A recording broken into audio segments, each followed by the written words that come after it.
शुक्लांबरधरं विष्णुं शशिवर्णं चतुर्भुजं प्रसन्नवदनं ध्यायेत् सर्वविघ्नोपशान्तयेत्। गुरुर्ब्रह्मा गुरुर्विष्णुः गुरुर्देवो महेश्वरः गुरुः साक्षात् परब्रह्म तस्मै श्रीगुरवे नमः।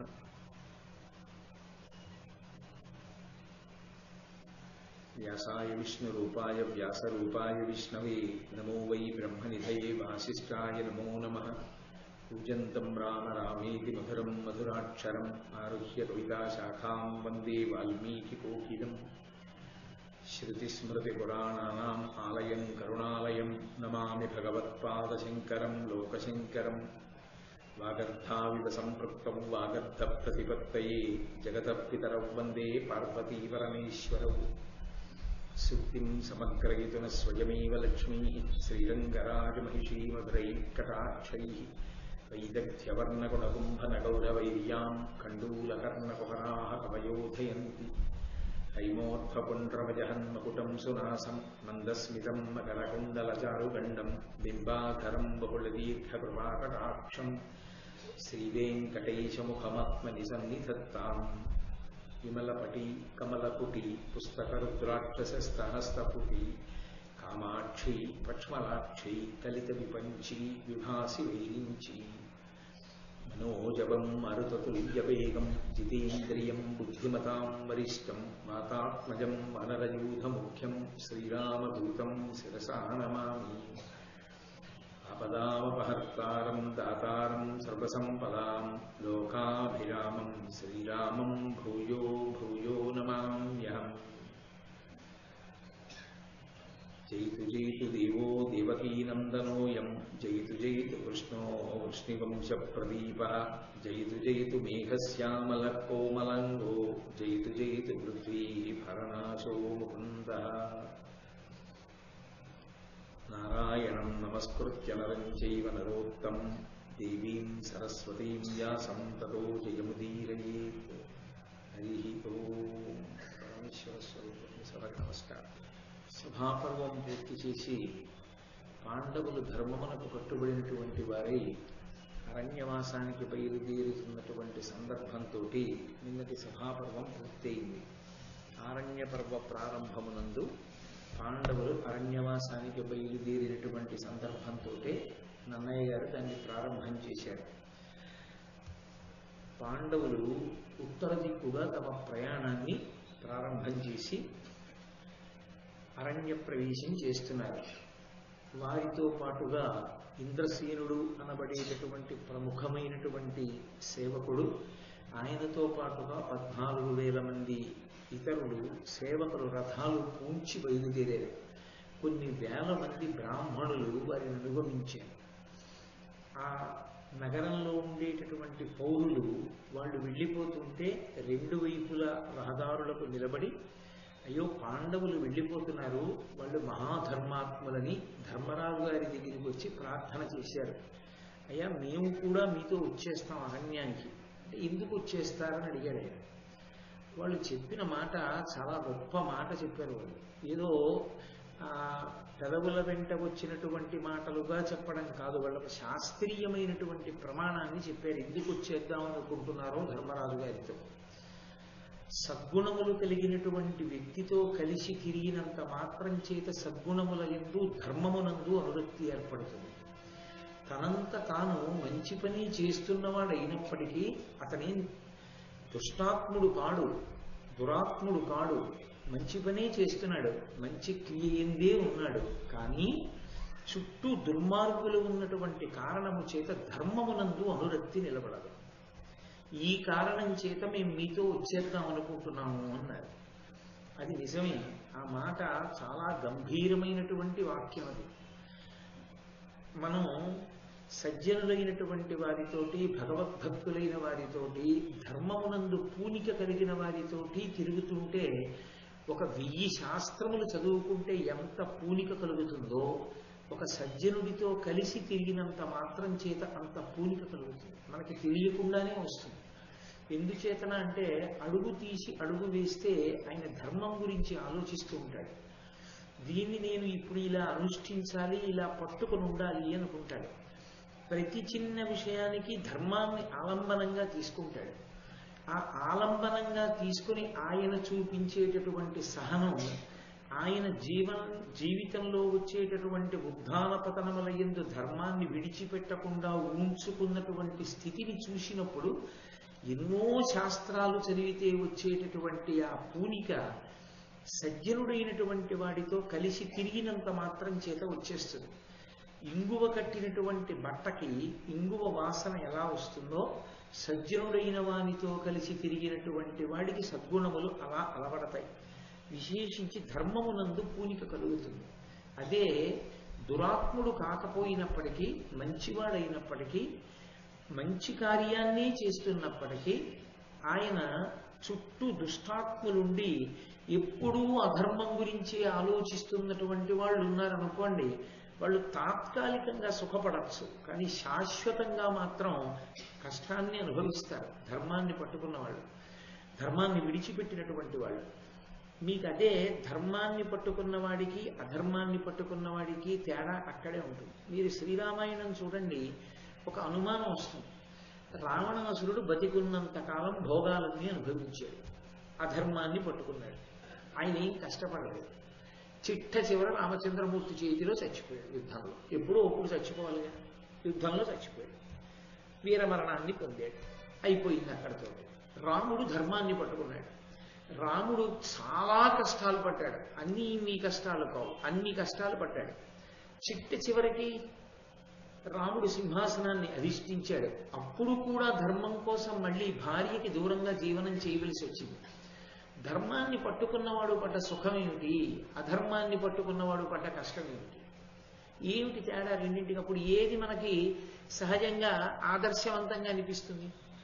ఏమి రావణాసురుల్లా బతికితే వచ్చిన నష్టం ఏముంది? ఎవడు పడతాడు ఆ కష్టాలన్నీ? ఎందుకు వచ్చింది? ధర్మం పట్టుకుని రామచంద్రమూర్తి ఏం సంతోషపడ్డాడనిపిస్తుంది. కానీ అది కాదు. అధర్మం పట్టుకున్నవాడు సంతోషంగా ఉన్నట్లు మనకు అనిపిస్తుంది, కానీ వాడు భద్రతతో ఉండడు, వాడు సంతోషంగా ఉండడు. నిజానికి మనసు లోపల ఎప్పుడూ ఉద్విగ్నతతోటే ఉంటాడు, ఎప్పుడూ భయంతోనే ఉంటాడు. భయానికి మరణము యొక్క మారుపేరు అని పేరు. ఆ భయంతో ఉన్న కారణం చేత అతను చచ్చిపోయిన రోజున బతికిపోతాడు. ధర్మాన్ని పట్టుకున్నవాడు ఎన్నాళ్ళు ఉన్నాడో అన్నాళ్ళు బ్రతుకుతాడు, సంతోషంగా ఉంటాడు. శరీరం విడిచిపెట్టిన తరువాత యుగాలు మారిపోయినా సరే కీర్తి శరీరుడై మిగిలిపోతాడు. ఆయన శరీరం వెళ్ళిపోతుంది, కానీ ఆయన కీర్తి శరీరంగా మిగిల్చుకుని వెళ్ళిపోతాడు. ఆయన గురించి ఎక్కడ మాట్లాడినా ఎవరు మాట్లాడినా ఆ కీర్తిని ఉదాహరిస్తారు. ఆయనలా బ్రతకండి అని చెప్పుకుంటారు. అందుకే ధర్మం పట్టుకున్నవాడు కష్టపడ్డట్టుగా అనిపించచ్చు, కానీ ధర్మాన్ని పట్టుకోవాలి. మంచిగా ఉన్నవాడి చుట్టూ అధర్మాత్ములు చేరారనుకోండి, అధర్మం పట్టుకుని వాళ్ళంత బాగున్నప్పుడు నేను ఈ ధర్మం పట్టుకోవలసిన అవసరం ఏమిటనేటటువంటి చిన్న చాంచల్యం మనసులో కలిగే అవకాశం ఉంటుంది. అందుకని మేము దుర్యోధనాదుల యొక్క పరిపాలనలో ఉండాలనుకోవట్లేదు. మీరు వెళ్ళిపోతున్నారు అరణ్యానికి ధర్మాత్ములు. 13 సంవత్సరాల కాలం తర్వాత ఏం జరుగుతుందో ఎవరికి తెలుసు. శుభం జరగాలని, మీరు తిరిగి రావాలని మేము కోరుకుంటాం. కానీ ఈ 13 సంవత్సరములలో మా మనసు అధర్మమునందు పూనికని పొందితే మేము పాడైపోతాం, మా జీవుడు పాడైపోతాడు. అందుకే మాకు ధర్మమునందు పూనిక కలగాలి అంటే మీతో కలిసి ఉంటాం, అందుకని మేమందరం మీతో వచ్చేస్తాం అంటే. ధర్మరాజు గారు చాలా అందమైన మాట ఒకటి అన్నాడు. ఆయన అన్నాడు, ప్రేమ ఎక్కడ ఉంటుందో అక్కడ గుణములు కనపడతాయి. మీకు మా యందు చాలా విశేషమైన ప్రేమ, అందుచేత లేని గుణములు మా యందు ఉన్నట్లుగా మీకు కనపడుతున్నాయి తప్ప నిజమే మేమంత గుణవంతులమే అనకూడదు. అందుకని ఆయన తనని తాను పొగుడుకోలేదు. లేని గుణములు మా యందు ఆపాదించి మేము చాలా మంచివాళ్ళమన్న భావన మీరు పొంది ఉన్నారు. మీకు ధర్మమునందు ఉన్నటువంటి అనురక్తియే మిమ్మల్ని కాపాడుతుంది కదూ అని మనసులో సంకల్పం చేసుకుని, మీరు మాతో రావద్దు, మేము వెడుతున్నది అరణ్యవాసానికి. అరణ్యవాసం అంత తేలికైన విషయం ఏం కాదు, చాలా క్లేశభూయిష్టంగా ఉంటుంది. ప్రభు అన్నవాడు ప్రజలు సుఖపడేటట్టుగా చూడాలి తప్ప ప్రయత్నపూర్వకంగా కష్టపెట్టకూడదు. అందుకని మీరు జనపదంలోనే ఉండండి, నగరంలో ఉండండి అని చెప్పి ఆయన బయలుదేరి వెళ్ళిపోయాడు. ఆ పౌరులందరూ వెనక్కి తిరిగి వచ్చేశారు. ఆ వెళ్ళినటువంటి ధర్మరాజు గారు గంగా నదీ తీరాన్ని చేరుకున్నారు. గంగే ఏ పురాణంలో చూసినా సాధారణంగా రెండు పేర్లు కనపడతాయి. ఒకటి గంగానది, రెండు కాశీరాజు. ఈ రెండూ కనపడకుండా ఉండవు. కాశీరాజు గారి పేరు సాధారణంగా చెప్పరు పురాణంలో. కాశీరాజు గారి కూతుళ్ళు అంటారు, కాశీరాజు గారు అంటారు. ఆ కాశీ పట్టణానికి ఉన్నటువంటి గొప్పతనం అటువంటిది, ఆ గంగా నదికి ఉన్నటువంటి గొప్పతనం అటువంటిది. ఎంత కష్టంలో ఉండనివ్వండి, మనసు ఎంత సంక్షుభితంగా ఉండనివ్వండి, అసలు ఆ కాశీపట్టణ వాసము, ఆ గంగా నది స్నానము, ఈ రెండు అంత ప్రశాంతతని ఇచ్చేస్తాయేమో, అంత సంతోషాన్ని ఇస్తాయేమో అనిపిస్తుంది. అందుకే ఆ గంగా నది తీరాన్ని చేరుకుని ప్రమాణము అనబడేటటువంటి ఒక పెద్ద మర్రి చెట్టు కిందకి చేరారు వీళ్ళు పాండవులు.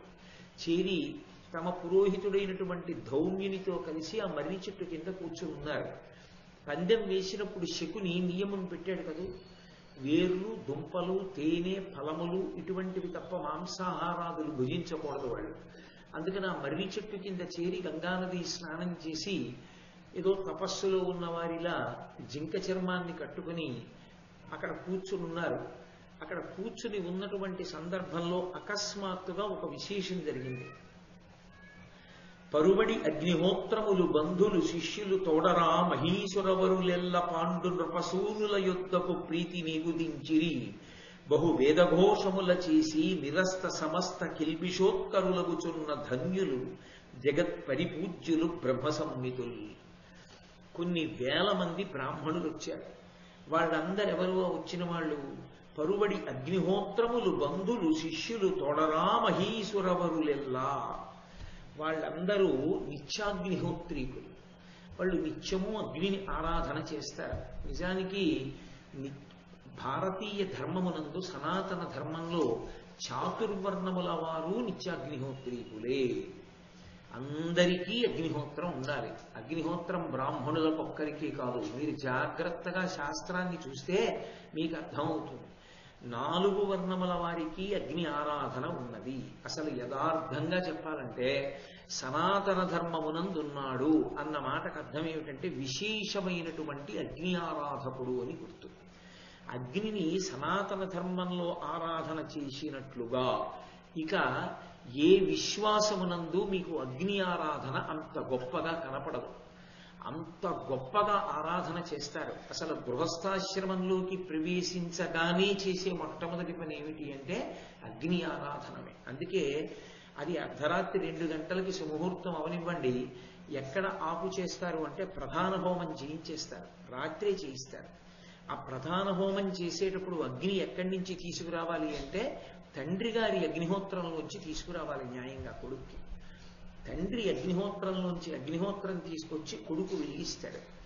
ఆ వెలిగించిన అగ్నిహోత్రాన్ని అతని భార్య సంరక్షిస్తుంది. అందుకు గృహస్థాశ్రమ ప్రవేశం. అలా అగ్నిహోత్రం లేకపోతే యథార్థానికి ఆ పత్తిని స్వీకరించి ఆమె పొందవలసిన పుణ్యాన్ని పోగొట్టిన వాడే అవుతాడు పురుషుడు. చెయ్యట్లేదు కదా అని చెప్పి శాస్త్రాన్ని చెప్పని వాడు కృతజ్ఞుడు. ఉన్నమాట ఉన్నట్టు చెప్పాలి. కాబట్టి అసలు భార్యని స్వీకరించడం ఎందుకు అంటే అగ్ని సంరక్షణ కొరకు స్వీకరిస్తారు. ఇంట్లో ఉన్న అగ్నిహోత్రాన్ని ఆమె రక్షిస్తుంది. ఆమె వంట చేసుకుంటూ అటు తిరుగుతూ ఇటు తిరుగుతూ ఊక తీసుకొచ్చి ఆ అగ్నిలో వేస్తూ ఉంటుంది. ఆ అగ్ని రగులుతూ ఉంటుంది. దాన్నే మళ్ళీ యజ్ఞం చేసినప్పుడు విశేషాగ్నిగా పక్కన యజ్ఞగుండాన్ని ఏర్పాటు చేస్తారు. ఆ అగ్నిహోత్రం ఎప్పుడు అయిపోతుంది అంటే ఏ వ్యక్తి వివాహ సమయంలో ఆ అగ్నిహోత్రాన్ని ఆరాధన చేయడం మొదలుపెట్టాడో ఆ అగ్నిహోత్రాన్ని అతని శరీరం పడిపోయిన తర్వాత మళ్ళీ అతని కొడుకు దాన్ని ముందు పట్టుకుని బయలుదేరతాడు. దాన్ని ముందు పట్టుకుని బయలుదేరి చితి పేర్చి ఈ అగ్నిహోత్రాన్ని రగల్చి ఇన్నాళ్ళు అగ్నిహోత్రంలో హవిస్సు ఇచ్చిన తండ్రినే హవిస్సుగా వేసేస్తాడు. అప్పటితో అక్కడికి ఆ అగ్నిహోత్రం పూర్తవుతుంది. తప్ప బ్రతికున్నంత కాలము అగ్ని ఆరాధనమే. అగ్ని ఆరాధనమే సమస్త శ్రేయస్సులకు కారణము. అందుకే శ్రియమిచ్చేత్ హుతాశన, సమస్తమైనటువంటి లక్ష్మీ కటాక్షమునకు కారణమేది అంటే కేవలము అగ్నిహోత్రమే. ఆ అగ్నిహోత్రుణ్ణి ఎవరు ఆరాధన చేస్తారో, ఎవరు అగ్ని కార్యాన్ని చేస్తూ ఉంటారో వాళ్ళకి ఒక విశేషమైనటువంటి లక్షణం ఉంటుంది. వాళ్ళకి పాపం ఉండదు. వాళ్ళ పాపము కాలిపోతుంటుంది. పాపం అంటే చెయ్యకూడని పని అన్న భావనతో మీరు తీసుకోకూడదు. అది కావాలని చేస్తూ మళ్ళీ కాల్చుకోవడం కాదు పాపాన్ని. శాస్త్రమునందు ఎలా బ్రతకమని చెప్పి ఈశ్వరుడు మనకి శాసనం చేశాడో, తప్పనిసరి పరిస్థితుల్లో ఎప్పుడైనా అలా బ్రతకడంలో దోషం వస్తే ఆ దోషము పాపము, అది ఈశ్వరుణ్ణి చేరడానికి అడ్డొచ్చింది. మీరు ఒక్క విషయం బాగా గమనించండి. నాకు దగ్గర ఎందుకు అవుతారు అంటే మీకు తేలిగ్గా అర్థం అవడానికి ఒక ఉదాహరణ చెప్తున్నాను.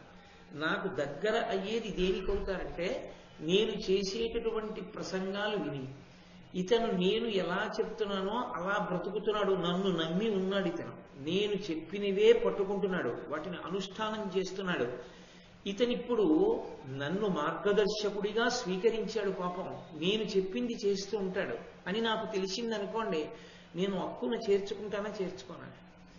నన్ను నమ్ముకుని ఉన్నవాడు అని నా నెత్తి మీద పెట్టుకుంటాను. నాకు చాలా దగ్గరైన వాళ్ళందరూ ఆ కారణానికి దగ్గరయ్యారు కూడా.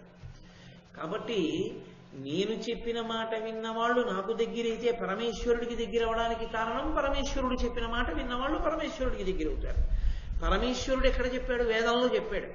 ఇలా బ్రతకండని చెప్పాడు. అలా బ్రతికిన వాళ్ళందరూ ఈశ్వరుడికి దగ్గరైపోతారు. ఎవడు బ్రతకడో, ఎవడు బ్రతకడానికి ఇచ్చగించడో వాడు దూరం అవుతాడు. అక్కడక్కడ తన ఉద్దేశ్యం లేకపోయినా ఒక్కొక్కచో పొరపాటు జరగచ్చు. ఒక ఉదాహరణ చెప్పాలి అంటే, అర్ఘ్యం ఇవ్వవలసిన వాడు, సంధ్యావందనం చెయ్యవలసిన వాడు వేళ పట్టున ప్రాయశ్చిత్తార్ఘ్యపూర్వక సంధ్యావందనం చెయ్యవలసిన అవసరం లేకుండా, ప్రాయశ్చిత్తం లేకుండా 3 మాటలే అర్ఘ్యం ఇవ్వవలసిన వాడు అలా ఇవ్వలేని పరిస్థితి కలిగి ప్రాయశ్చిత్తంతో 4 మాటలు అర్ఘ్యం ఇవ్వవలసినటువంటి పరిస్థితి ఏర్పడచ్చు. ఎక్కడో ఎప్పుడో ఎవరినో కించిత్ కోపం వచ్చి అనకూడని మాట ఒకటి అని ఉండి ఉండవచ్చు. అవన్నీ పాపాలే. ఇప్పుడు ఆ పాపాలు దేని వల్ల పోతాయంటే అగ్ని ఆరాధనము చేత పోతాయి. అందుకే వాళ్ళు ఎక్కడికైనా వెళ్ళిపోవలసి వచ్చింది అనుకోండి, అంటే కొడుకు చేస్తాడు, ఒకవేళ శిష్యులు ఉంటారు, ఆ శిష్యులు నిజానికి ఉపనయనమైనటువంటి వ్యక్తి, ఉపనయనము అన్న మాటకు అర్థం ఏంటంటే నయనము అంటే దగ్గరగా వెళ్ళుట, దేనికి దగ్గరగా వెళ్ళుట, నయనము వెళ్ళుట, దగ్గరకు, దేని దగ్గరకు వెళ్ళాలి? దేని దగ్గరికి వెడతాడంటే గురువు గారి దగ్గరికి వెడతాడు. గురువు గారి దగ్గరికి పంపిస్తాడు. గురువు గారి దగ్గరికి పంపించడానికి చీకటి అయిపోతుంది. ఒక్కొక్క రోజున చీకటి అయిపోతే మరునాడు తీసుకెడతారు గురువు గారు వచ్చి. చీకటి అయిపోతే ఉత్తినే ఉండకూడదు కనుక గురువు గారి అగ్నిహోత్రంగా భావించి ఉపదేశం తండ్రి చేస్తాడు కనుక తండ్రి గారి అగ్నిహోత్రంలో అమంత్రకంగా, మంత్రం లేకుండా సమిధ వేస్తూ ఉంటాడు. ఎక్కడ బ్రహ్మచారి ఉన్నా అది చెయ్యాలి. బ్రహ్మచారులు తండ్రి గారి అగ్నిహోత్రంలో మంత్రం లేకుండా సమిధ వేస్తుంటారు. నేను ఇప్పటికీ కొన్ని ఊళ్ళు వెళ్ళినప్పుడు కొందరు మహాత్ముల ఇంట నేను ఆతిథ్యం స్వీకరించేటటువంటి అదృష్టం కలిగింది నాకు. వాళ్ళ ఇళ్లలో చూస్తుంటాను, తండ్రి గారి నిత్యాగ్నిహోత్రం ఉంటుంది. ఆ నిత్యాగ్నిహోత్రంలో కొడుకు సంధ్యావందనం చేసుకుని సమిధాదానం చేస్తుంటాడు, సమిధ వేస్తుంటాడు. భార్య గారు ఆ అగ్నిహోత్రాన్ని కాపాడుతూ ఉంటుంది. ఈయన ప్రతిరోజు కూడా అగ్నిని ఆరాధన చేస్తాడు.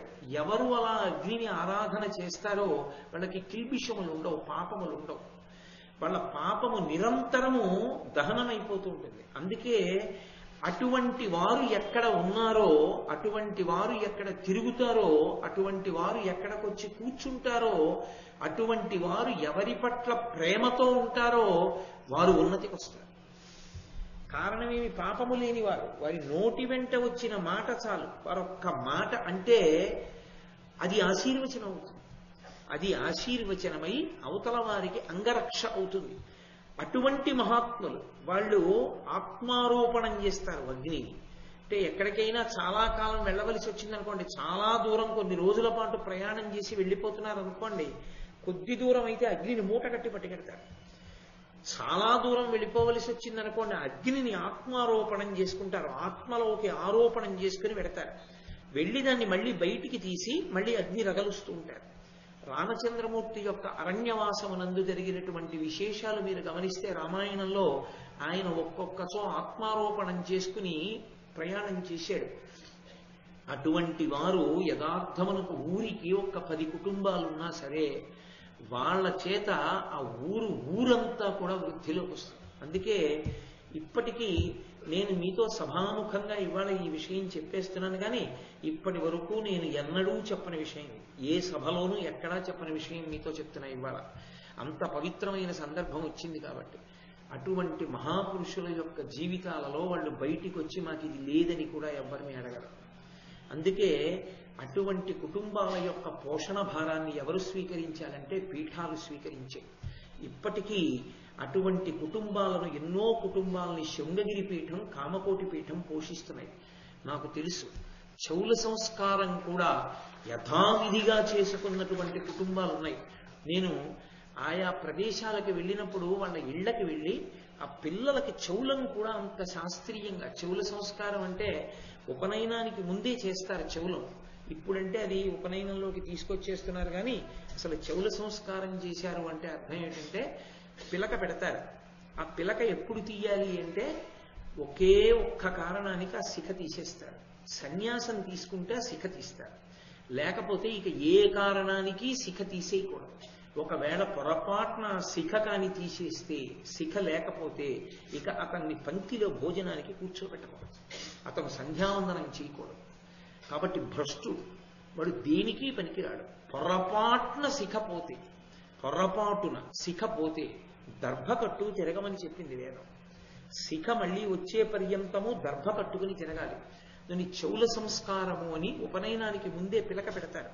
ఆ చౌలాది సంస్కారములను కూడా యథాశాస్త్రంగా చేసి ఇప్పటికీ అగ్నిగృహంలో అగ్నిహోత్రాన్ని ఆరాధన చేస్తున్నటువంటి కుటుంబాల ఇళ్లకి వెళ్ళి అటువంటి ఇంట్లో అడుగు పెట్టడం, అటువంటి ఇంట్లో గుక్కెడు మజ్జిగ తాగడమే నా జన్మలో చాలా గొప్ప విశేషంగా భావించి పరవశించిపోయాను నేను. ఇప్పటికీ ఉన్నాయి అటువంటి కుటుంబాలు. వాళ్ళని ఇవాల్టి రోజున నిజంగా ఇంకెవరికైనా చెప్తే వాళ్ళ మానాన వాళ్ళు ఆరాధించుకుంటేనే తెలిస్తే మూఢాచారాలనే వ్యక్తులు వాళ్ళని పోషిస్తారా? అందుకని పీఠాలు స్వీకరించాయి, గుప్తంగా పోషించి ఆ కుటుంబాలని వృద్ధిలోకి తెస్తున్నాయి. నేను మీతో యథార్థం చెప్తున్నాను, ఇంకా అటువంటి కుటుంబాలు ఉన్నాయి కాబట్టే భారతదేశానికి సునామీ ఎక్కువ మాటలు రాదు. కాబట్టి అంతటి మహితాత్ములైనటువంటి ఆ నిత్యాగ్నిహోత్రీకులైనటువంటి బ్రాహ్మణులు తమ బిడ్డలతో, శిష్యులతో కలిసి వాళ్ళందరూ వేదఘోష చేస్తూ వచ్చారు. వాళ్ళు ఉత్తినే కూర్చోరు, వాళ్ళు ఎప్పుడూ వేదాన్ని అన్యాయం చేస్తుంటారు. వాళ్ళు ఆ వేద మంత్రాలు చదువుతూ పరువడి అగ్నిహోత్రములు బంధులు శిష్యులు తోడరా మహీశ్వరవరులెల్ల పాండునృపసూనుల యుద్ధకు ప్రీతి నిగుదించిరి. అది పాండవుల గొప్పతనం. వాళ్ళు వెళ్ళిపోతుంటే అరణ్యవాసానికి గంగానది ఒడ్డున మర్రి చెట్టు కింద కూర్చునుంటే కొన్ని వేల మంది నిత్యాగ్నిహోత్రం చేసేటటువంటి బ్రాహ్మణులు తమ బంధువులతో, పిల్లలతో, శిష్యులతో కలిసి వేదఘోష చేస్తూ మన ధర్మరాజు గారి దగ్గరికి వచ్చారు.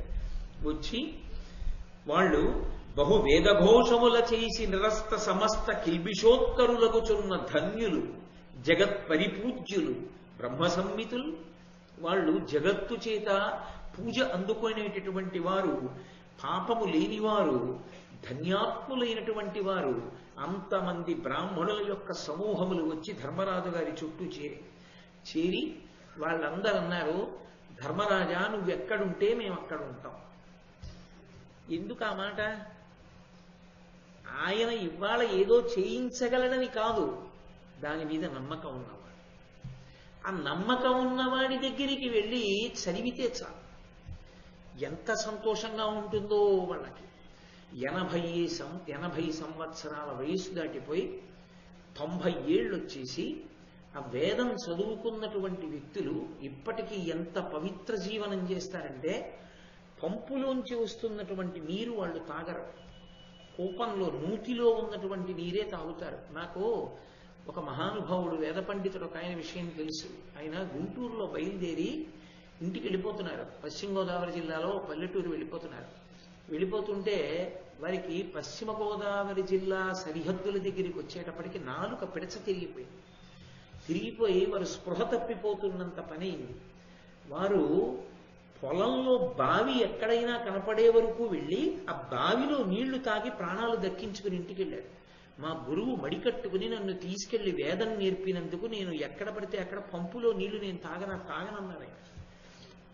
అంత శౌచంతో, అంత శాస్త్రీయంగా వాళ్ళ కంఠాల్ని నిలబెట్టుకుంటారు. ఆ ఊపిరి తీసి ఊపిరి విడిచిపెట్టడం అంతా వేదమంత్రాల కోసం. ఇప్పటికీ అలాంటి కుటుంబాలు ఎన్ని కుటుంబాలు ఉన్నాయో, ఆ వేదాన్ని నమ్ముకుని బ్రతుకుతున్న కుటుంబాలు.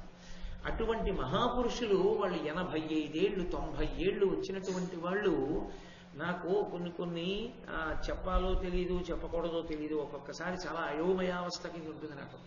నేను ఒకసారి ఇంట్లో ఉంటే, ఒకసారి శ్రావణ మాసంలో నా దగ్గరికి వచ్చారు పెద్ద పెద్ద ఘనాపాఠీలు. ఒక ఆయనకి 90 ఏళ్ళు ఉంటాయి, కరెంట్ లేదు, లిఫ్ట్ పనిచేయట్లేదు. ఆయన అతి కష్టం మీద పక్కన 2 శిష్యులు భుజాలు పట్టుకుంటే ఎక్కి వచ్చారు. మణికుండలాలతో ఉన్నారు. సూర్యబింబం ఎలా వెలుగుతుందో అలా వెలుగుతున్నారు. పాపం మా ఇంట్లోకి వచ్చి 4 నిమిషాలు రొప్పుతూనే ఉన్నారు.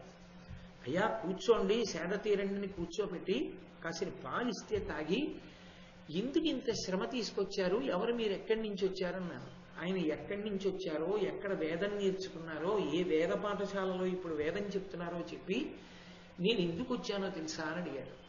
ఎందుకు వచ్చారు అన్నాను. ఏమీ లేదు నాయన, రామాయణం విన్నానయ్యా టీవీలో, నువ్వు చెప్పింది రామాయణం ఈ రోజుల్లో అంత కష్టపడి చెప్పావు కదా, నీకు ఆశీర్వచనం చెయ్యాలని వచ్చానన్నారు. అని ఆయన 40 నిమిషాల సేపు 90 సంవత్సరాల వ్యక్తి అసలు ఆ స్వరంతో వేదం చెప్తుంటే దగ్గరగా తలుపులు తీసుంటే ఒక 10 ఫ్లాట్లకి వినపడుతుంది. అంత గొప్ప కంఠంతో ఆయన ఆ స్వస్తి చెప్పి ఆశీర్వచనం చేసి ఆయన వెడుతుంటే నిజంగా ఆయన జీవితం, ఆయన నిరపేక్ష, వాళ్ళకి వేదం మీద రామాయణం మీద ఉండే అనురక్తి, వాటిని చూసి నేను పరవశించిపోయాను. ఇప్పటికీ అటువంటి మహాత్ములు ఎందరో ఉన్నారు. వాళ్ళకి ఆ వేదం మీద నమ్మకం, ఆ అగ్నిహోత్రం మీద నమ్మకం, ఆ బ్రాహ్మణ్యం మీద నమ్మకం, పరమేశ్వరుడి మీద నమ్మకం ఉన్న పరిపాలకుడు వెళ్ళిపోతుంటే కష్టంలో మనం సుఖపడుతూ ఎక్కడో ఉండడం కాదు, మనము ఆయన వెంట వెళ్ళాలి. ఎందుకు వెళ్ళాలి? వాళ్ళ దగ్గర వేద మంత్రాలు ఉన్నాయి.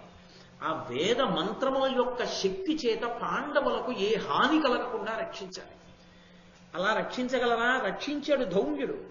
కిమ్మీరుడన రాక్షసుడు మీద పడుతుంటే తన మంత్రముల చేత ఆయన్ని స్తంభీభూతుణ్ణి చేసి ఆ కిమ్మీరుడు పాండవుల మీద పడకుండా ఆపగలిగాడు. అతని యొక్క రాక్షస శక్తులన్నింటినీ మటుమాయం అయిపోయేటట్టుగా చేయగలిగాడు వేదమంత్రాలు చదివి. కాబట్టి వీళ్ళని రక్షించాలి. వాళ్ళు చదువుకున్నందుకు వాళ్ళ ప్రయోజనం. కాబట్టి వాళ్ళందరూ వచ్చి, మేము మీతో వచ్చేస్తాం, ఇన్ని వేల మంది అరణ్యవాసం మీరు చేస్తే మేము అరణ్యంలోనే ఉంటాం. ధర్మరాజు గారు హడిలిపోయాడు. ధర్మరాజు గారు హడిలిపోయి స్పృహ తప్పి పడిపోయాడు. ఎందుకు అంటే వచ్చిన వాళ్ళు బ్రాహ్మణులు, నిత్యాగ్నిహోత్రీకులు, తాను క్షత్రియుడు. వాళ్ళకి అన్నం పెట్టి రక్షించవలసిన కర్తవ్యం తనది. తనకిప్పుడు ఏముంది? ఏమీ లేదు. ఏమీ లేనివాడు ఇంతమందికి అన్నం ఎక్కడి నుంచి పెడతాడు? తాను అన్నం పెట్టని కారణం చేత ఆకలితో ఏ ఒక్కడైనా శరీరం వదిలేస్తే ఆ పాపం తన వంశాన్నంతటినీ కట్టి కుడిపేస్తుంది. కాబట్టి మహానుభావుడు ఆయన జోక్యం చేసుకుని, అందుకే ఆ సమయానికి ఆ సలహా ఇవ్వగలిగినటువంటి వాళ్ళు ఉండాలి. ఇప్పటికీ ఆంధ్రదేశంలో ఎందరో వేద పండితులు ఘన జట చెప్పుకుంటున్నటువంటి వాళ్ళు ప్రతి నెల కొంత సంభావన పుచ్చుకొని కడుపు నిండా అన్నం తిని వేదం మీద నమ్మకంతో బ్రతకగలుగుతున్నారు అంటే కారణం ఎవరో తెలుసా? కంచికామకోటి పీఠాధిపత్యం వహించినటువంటి ప్రాతస్మరణీయులు మహాపురుషులు చంద్రశేఖరేంద్ర సరస్వతి మహాస్వామి వారు అప్పటి ముఖ్యమంత్రితో మాట్లాడి, అలా వేదాన్ని నమ్ముకున్న కుటుంబాల్ని రక్షించడం మన కర్తవ్యమని తిరుమల తిరుపతి దేవస్థానం ద్వారా వేదం చదువుకున్న పండితులందరికీ కూడా కొంత భృతి ఏర్పాటు చేసి ఆ వేదం చదువుకున్న కుటుంబాలు నిలబడడానికి కారణమైన మహాపురుషులు పరమాచార్య స్వామి. ఇప్పటికీ నేను వెంకటాచలాది క్షేత్రాలకు వెళ్ళినప్పుడు కొంతమంది వృద్ధులైన వేద పండితులు కనపడి ఇదంతా పరమాచార్య స్వామి గారు పెట్టిన భిక్షనైనా మాకు అంటుంటారు. ఆయన సకాలంలో ఆయన యొక్క స్థానాన్ని సద్వినియోగం చేసి జోక్యం చేసుకుని ఎన్నో బ్రాహ్మణ కుటుంబాలని రక్షించారు. దాని వలన రాష్ట్రము ప్రభుత్వము సంక్షేమంతో ఉండాలని, దాని వలన అందరూ సుఖంగా ఉండాలని ఆయన చేయించవలసినటువంటి పని చేయించారు మహానుభావుడు. అలా ఒక్క బ్రాహ్మణుడు అన్నం లేక పడిపోతే సుక్షత్రియుడైనటువంటి నేను ఆ బ్రాహ్మణుడు పడిపోవడానికి కారణం కానా? మరి వీళ్ళని నేను ఎలా పోషించగలను? మార్గం ఉందా? లేదు. ఇది ధర్మరాజు గారికి రాజ్యమంతా పోయినప్పుడు స్పృహ తప్పిపోలేదు. తన భార్యకి అవమానం జరుగుతుంటే ఆయన స్పృహ తప్పిపోలేదు. తనని మాయాద్యూతానికి పిలిచి ఓడించి పైబట్టలు తీయించి కింద పెట్టేస్తే ఆయన స్పృహ తప్పిపోలేదు. కొన్ని వేల మంది బ్రాహ్మణులు వచ్చి మీతో అరణ్యానికి వస్తామంటే స్పృహ తప్పి కింద పడిపోయాడు. వాళ్ళని పోషించలేనేమోనని. అది ఒక పరిపాలకునకు ఉండవలసినటువంటి సహజమైన లక్షణం. తనని నమ్మిన వాళ్ళని ఎవరిని తాను ప్రధానంగా పోషించవలసిన అవసరం ఉందో వాళ్ళని పోషించలేమోనని అంత ఆర్తి ఉన్నవాడు. పోషించలేనేమోనని స్పృహ తప్పిపోతే ఆయనకి తెలివి వచ్చిన తరువాత శౌనకుడు అనేటటువంటి మహర్షి ఆయనతో మాట్లాడుతూ ఒక మాట అంటాడు. ఏమి ధర్మరాజా ఇంత ఆర్తి పొందావు? శరీర మానస మహాదారుణ దుఃఖముల చేసి తెరిగి శరీరుల్ క్రూరతర బాధ పొందుదురు. ఆ రెంటిని చెరుతులార్యులు అమలిన బుద్ధిన్. ఓ ధర్మరాజా, ఒక్క విషయాన్ని నువ్వు గమనించు. రెండిటితో కలిసి ఉంటుంది ఈ శరీరం. అందుకే దీన్ని చిత్ జడ సంఘాతము అని పిలుస్తారు. చిత్తు జడ ఈ రెండు కలిసి ఉంటాయి. జడము అంటే తనంత తానుగా ప్రతిస్పందించలేని దానిని జడమంటారు. ఇప్పుడు నేను అలా ఓ పిల్లి పడుకుని ఉంటే దాన్ని తోక మీద ఇలా అన్నాను అనుకోండి, అది కయ్యని నోరు తెరుస్తుంది, కరుస్తాను స్మాన్ లేకపోతే అలా పోతుంది, అంటే మేవ అంటుంది, అది ప్రతిస్పందిస్తుంది. కాబట్టి అది చైతన్య ప్రాణి. జడము అంటే తనంత తాను స్పందించలేనిది. యథార్థమునకి ఈ శరీరం తనంత తాను స్పందించలేదు. ఇది ఎందుకు స్పందిస్తోంది అంటే ఇది చిత్తుతో కలిసి ఉంది. అదే భజంతి త్వాం ధన్యాః కతిచన చిదానందలహరి అంటారు శంకరాచార్యుల వారి సౌందర్యలహరిలో. చిత్ అంటే ఆ ఆత్మశక్తి, అది ఇక్కడ నుంచి పాదాల వరకు అంతగా వ్యాపించి ఉంది ఆ చైతన్యం. ఆ చైతన్యమే పరమేశ్వరుడు. ఆ చైతన్యము శరీరము కలిసి ఉన్నాయి. అందుకే చిజ్జడ సంధి అని పేరు శరీరానికి. ఈ చిత్తు కానీ శరీరాన్ని వదిలిపెట్టేసింది అనుకోండి, ఇంకా శరీరం తనంత తానుగా ఏమి స్పందించదు. కొట్టండి, తిట్టండి, పొగడండి, ఆవలసిన వాళ్ళు రానివ్వండి, రాకూడని వాళ్ళు రానివ్వండి, దానికి ఏమి ఆకలి ఉండదు, దాహం ఉండదు, నిద్ర ఉండదు. కట్టెల్లో పెట్టండి, కాల్చండి, గిల్లండి, కొట్టండి, ఐసుగడ్డ మీద పడుకోబెట్టండి, దానికి ఏమీ ఉండదు, స్పందన ఉండదు. స్పందన ఉండదు కాబట్టి జడం. చిత్తుతో కలిసి ఉంటే స్పందిస్తుంది. చిజ్జడ సంధి అంటారు. ఈ శరీరమునందు ఈ శరీరమునకు రోగములు వస్తాయి, మనసుకి రోగములు వస్తాయి, రెంటికి రోగములు వస్తాయి. కాబట్టి ఈ రెంటికి రోగములు వచ్చేటప్పుడు దాని గురించి పట్టించుకోవలసినటువంటి అవసరం ఒకటి ఉంటుంది. ఏమిటి అవసరము అంటే ఈ శరీరమునకు వచ్చేటటువంటి వ్యాధులను పోగొట్టుకోవడానికి బుద్ధిబలాన్ని ఉపయోగించాలి. మనసుకి వచ్చేటటువంటి వ్యాధిని పోగొట్టుకోవడానికి బుద్ధిబలాన్ని ఉపయోగించాలి. ఈ శరీరమునకు వ్యాధి రాకుండా ఎలా ఉంటుంది? శరీరమునకు వ్యాధి రావడానికి కొన్ని కారణాలు ఉంటాయి. అది కూడా ఆయనే చెప్పాడు.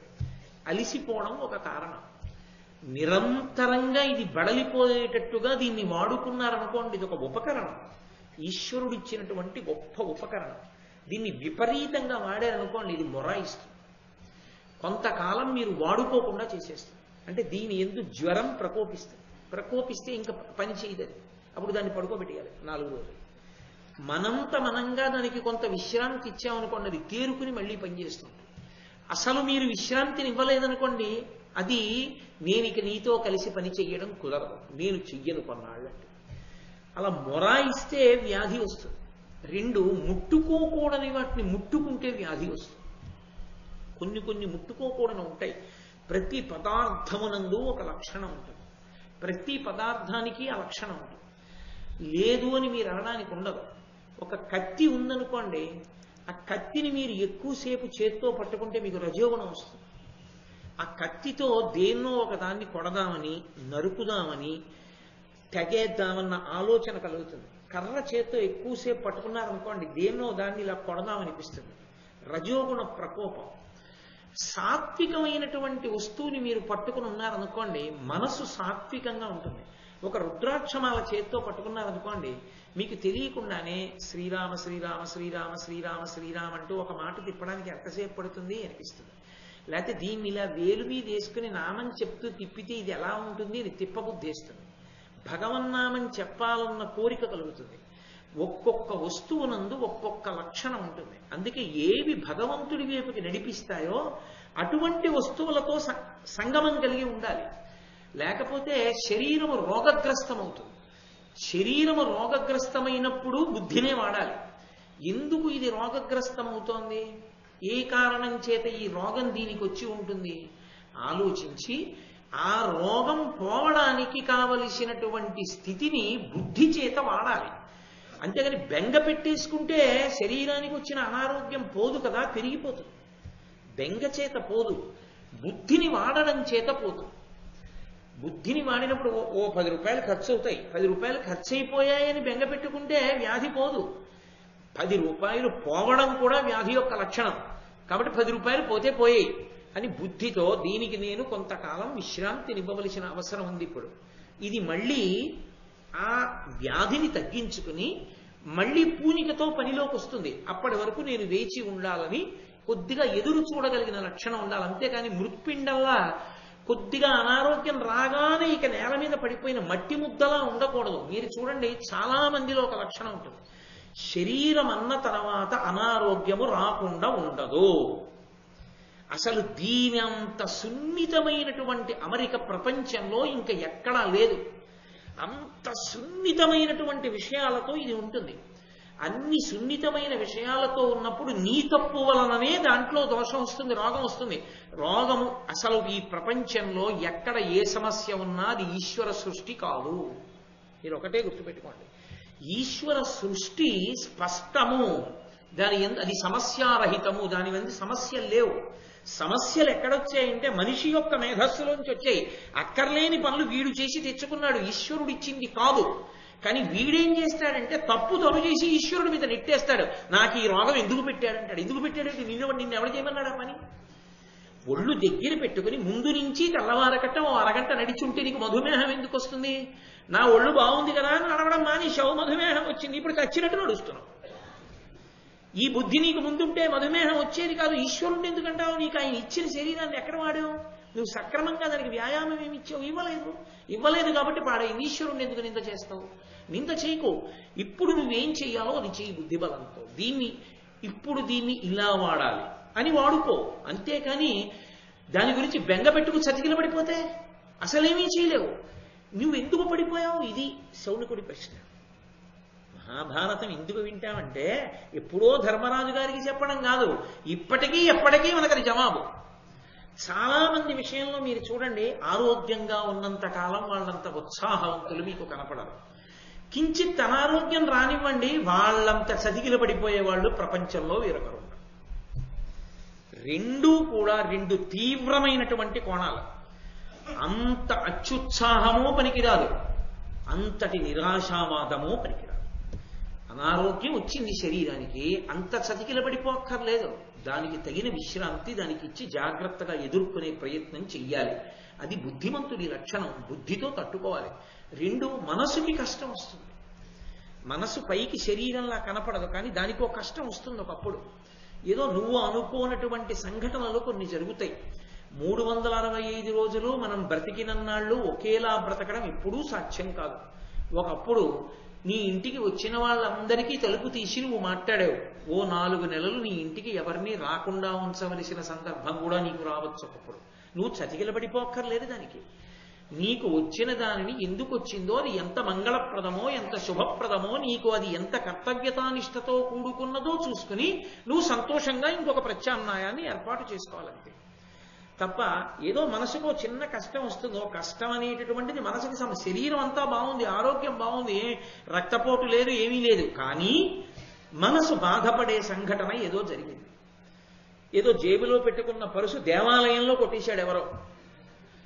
అరే దేవాలయంలో పరుసు పోయిందిరా, బాధపడింది, మనసు బాధపడింది. వెంటనే బుద్ధి చేత నువ్వు ఆలోచన చేస్తే నీకో సంతోషం కలుగుతుంది. నీ జేబులోని పరుసు, నువ్వు ఆ పరుసులోని డబ్బు కూడా ఎవరివి? నువ్వు ఏ దేవాలయానికి వెళ్ళావో వాడివి. నీకే 2 కొడుకులు ఉన్నారు.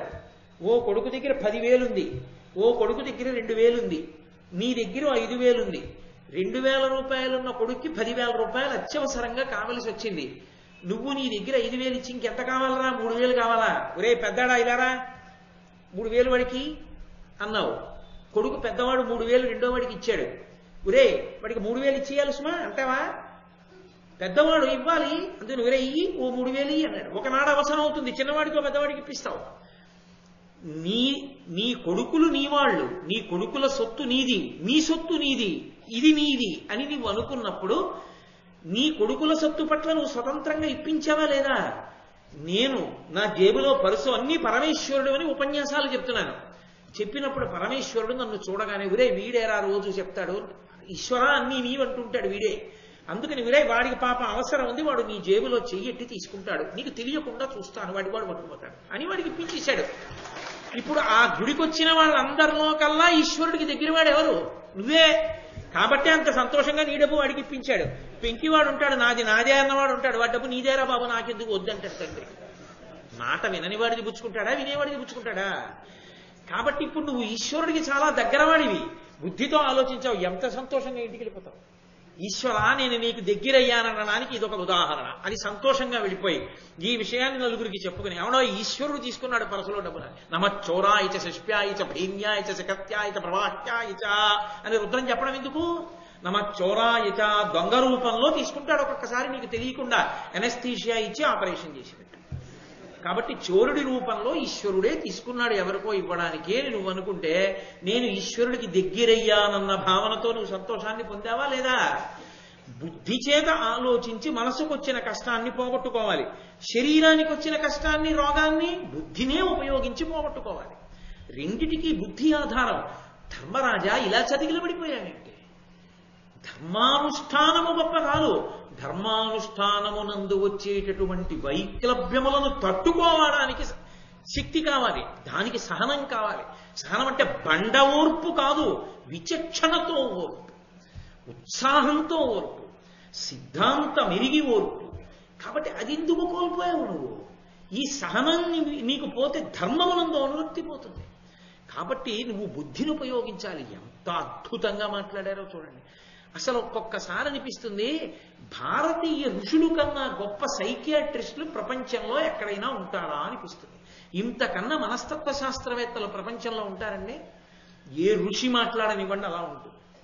కాబట్టి అని నీకు ఉన్నది పోయిందని, ఇప్పుడు లేదని, ఎవరినో ఏదో పోషించడానికి ఏదో కావాలని, అది లేకపోతే చెయ్యలేనని నీ మనసులో తృష్ణ కలిగిందేమో ధర్మరాజా, పరిశీలించు. తృష్ణ అన్న మాటకు అర్థం ఏమిటంటే ఎప్పుడు ఏది ఎంత అవసరమో అంత ఉండడం. అది తప్పు లేదు, దాన్ని ఉండవలసిన కోరిక ఒకటి ఉంటుంది. అసలు ఏ కోరిక లేకుండా బతకండి అని చెప్పరు, అది తప్పు. గృహస్థు అలా ఉండాలని ఎవ్వరూ చెప్పకూడదు. గృహస్థు అలా ఉండాలని చెప్పకూడదు, గృహస్థు అలా ఉండకూడదు.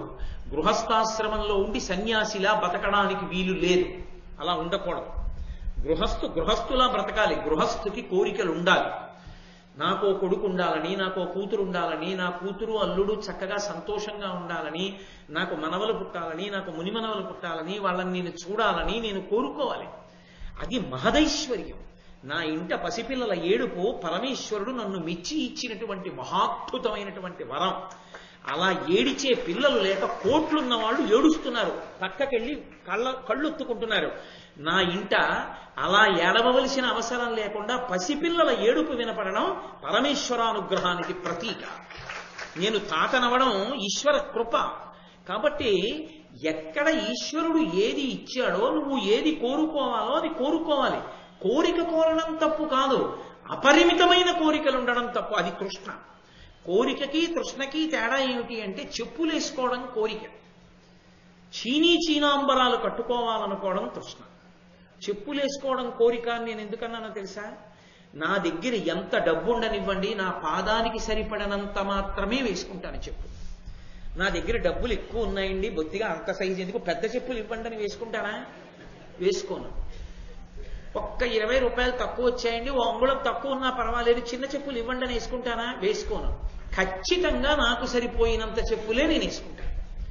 తమకు సరిపోయిన సైజు చెప్పులు వేసుకోవడం ఎలాంటిదో కోరిక ఉండడం అలాంటిది. కోరిక అలా ఉండాలి.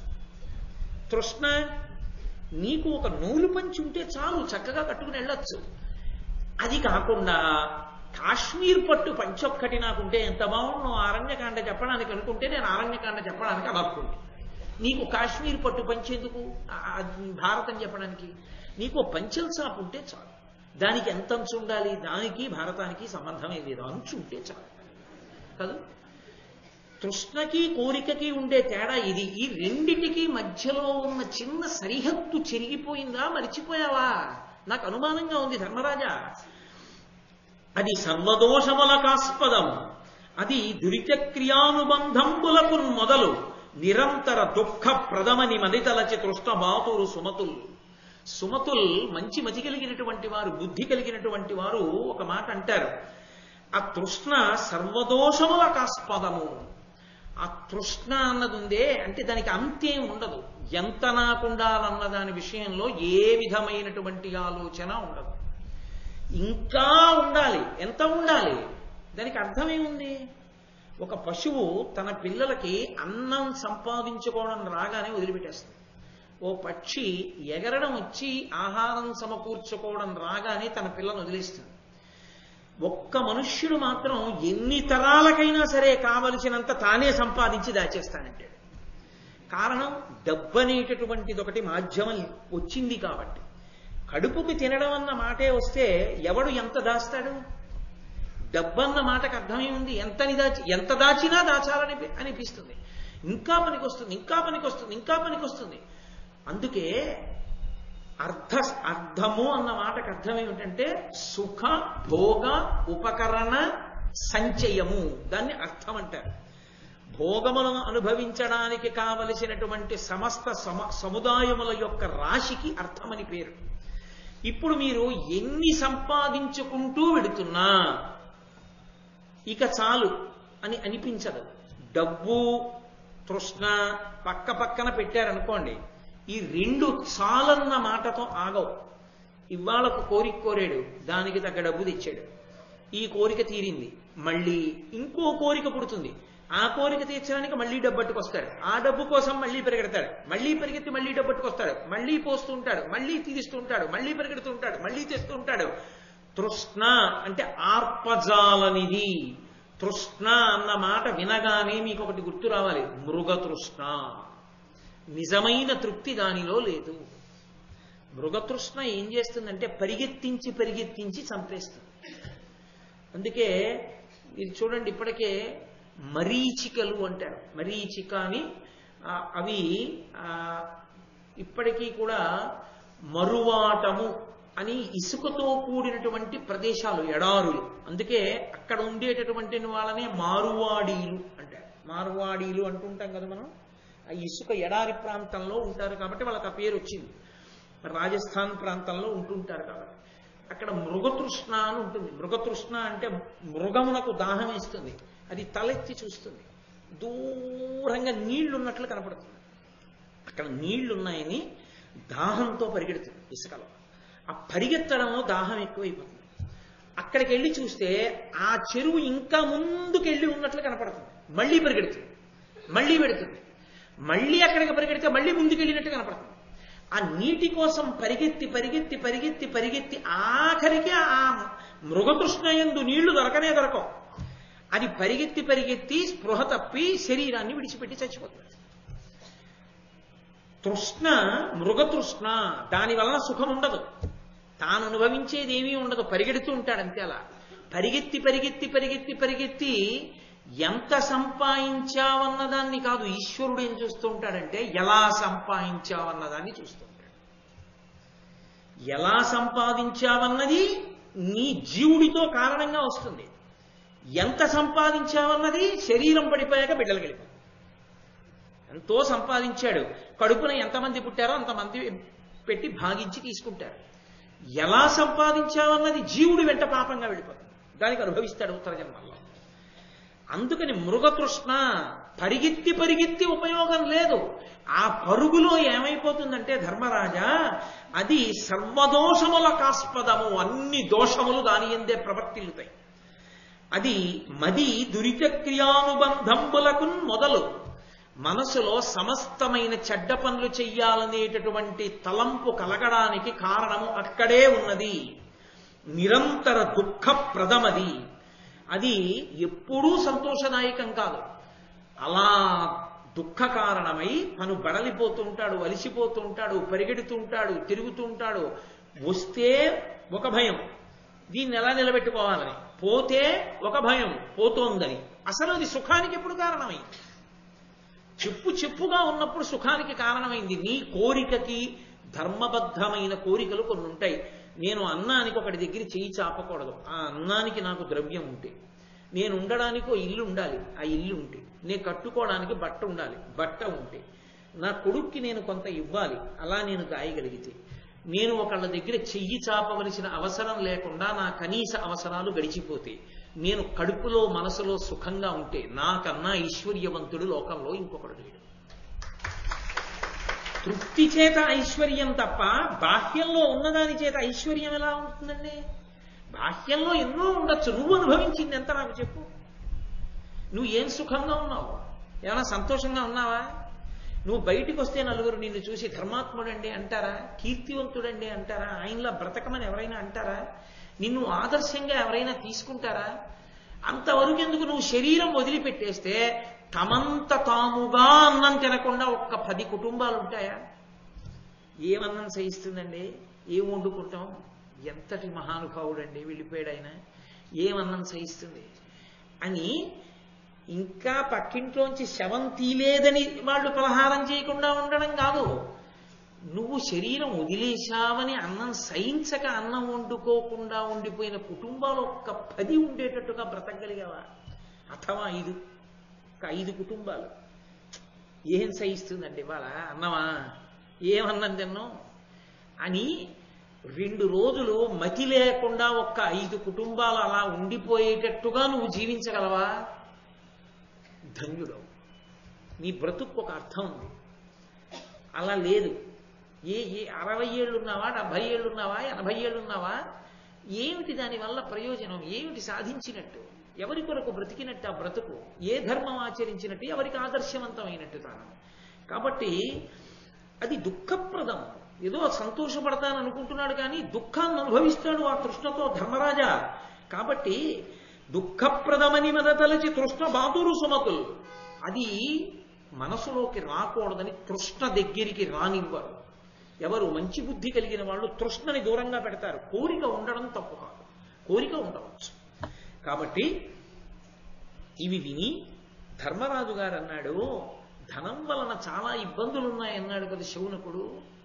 ఆకాశంలో ఎగిరే పక్షులు, భూమి మీద ఉన్న జంతువులు కూడా దేని వంక చూస్తూ ఉంటాయంటే మాంసం కోసం చూస్తూ ఉంటాయి. అది చాలా పెద్ద మాట సుమండి. మీరు జాగ్రత్తగా పసిగడితే మీరు అసలు ఆ ఒక్క మాట చాలు జుగుప్స కలగడానికి. ఆకాశంలో గ్రద్ద ఎగురుతూ ఉంటుంది, దాని చూపు మాంసాన్ని చూస్తూ ఉంటుంది. కోడిపిల్ల యొక్క అందాన్ని, దాని బుజ్జితనాన్ని, అది అమ్మ వెంట పరిగెత్తే అమాయకత్వాన్ని, ఏమీ తెలియనటువంటి దాని పసితనాన్ని అది చూడదు. దాన్ని ముక్కుతో కొట్టి చీరేసి ఆ మాంసం తినేయడం ఎంత తేలికో. ఇంత మాంసం ఉంటుంది, ముద్దగా గుజ్జు మాంసం, లేత మాంసం ఎంత బాగుంటుందో, దీన్ని తినాలని గ్రద్ద చూస్తుంది. అక్కడే వెడుతున్న కుక్కకి దానిలో మాంసమే కనపడుతుంది, పిల్లికి దానిలో మాంసమే కనపడుతుంది. ఇంకొక 6 నెలల్లో ఇది పెద్దదైతే వర్షాకాలం వచ్చేటప్పటికీ అని యజమానికి దానిలోని మాంసమే కనపడుతుంది. ప్రతివాడికి దానిలోని మాంసమే కనపడుతోంది. అది తింటోంది, తిరుగుతోంది. దాని కాళ్లతో పెంటపోగుని ఇలా ఇలా దులిపి పురుగులు తిని మాంసం పెంచుకుంటోంది. ఎవరి కోసం? ఆ కుక్క ఎత్తుకుపోతుందో, ఆ పిల్లి ఎత్తుకుపోతుందో, యజమాని తింటాడో, లేకపోతే అదిగో గ్రద్ద ఎత్తుకుపోతుందో. కనపడ్డ వాటన్నిటికీ దానిలోని మాంసం కనబడినట్టు డబ్బున్న ప్రతివాడికున్న డబ్బే కనబడుతుంది చూసే వాళ్ళందరికీ. దాన్ని తిందామని చూస్తారు. ఎవడో ఎక్కడో ఉంటాడు ధర్మాత్ముడు, వాడికి ఒక్కడికే దక్కర్లేదు తప్ప డబ్బుండి సుఖపడతాననుకుంటున్నావేమో, అది దానికోసమే చూస్తారు, వాడి గురించి కాదు. ఆ డబ్బు కావాలి. అందుకని డబ్బు దుఃఖహేతువు.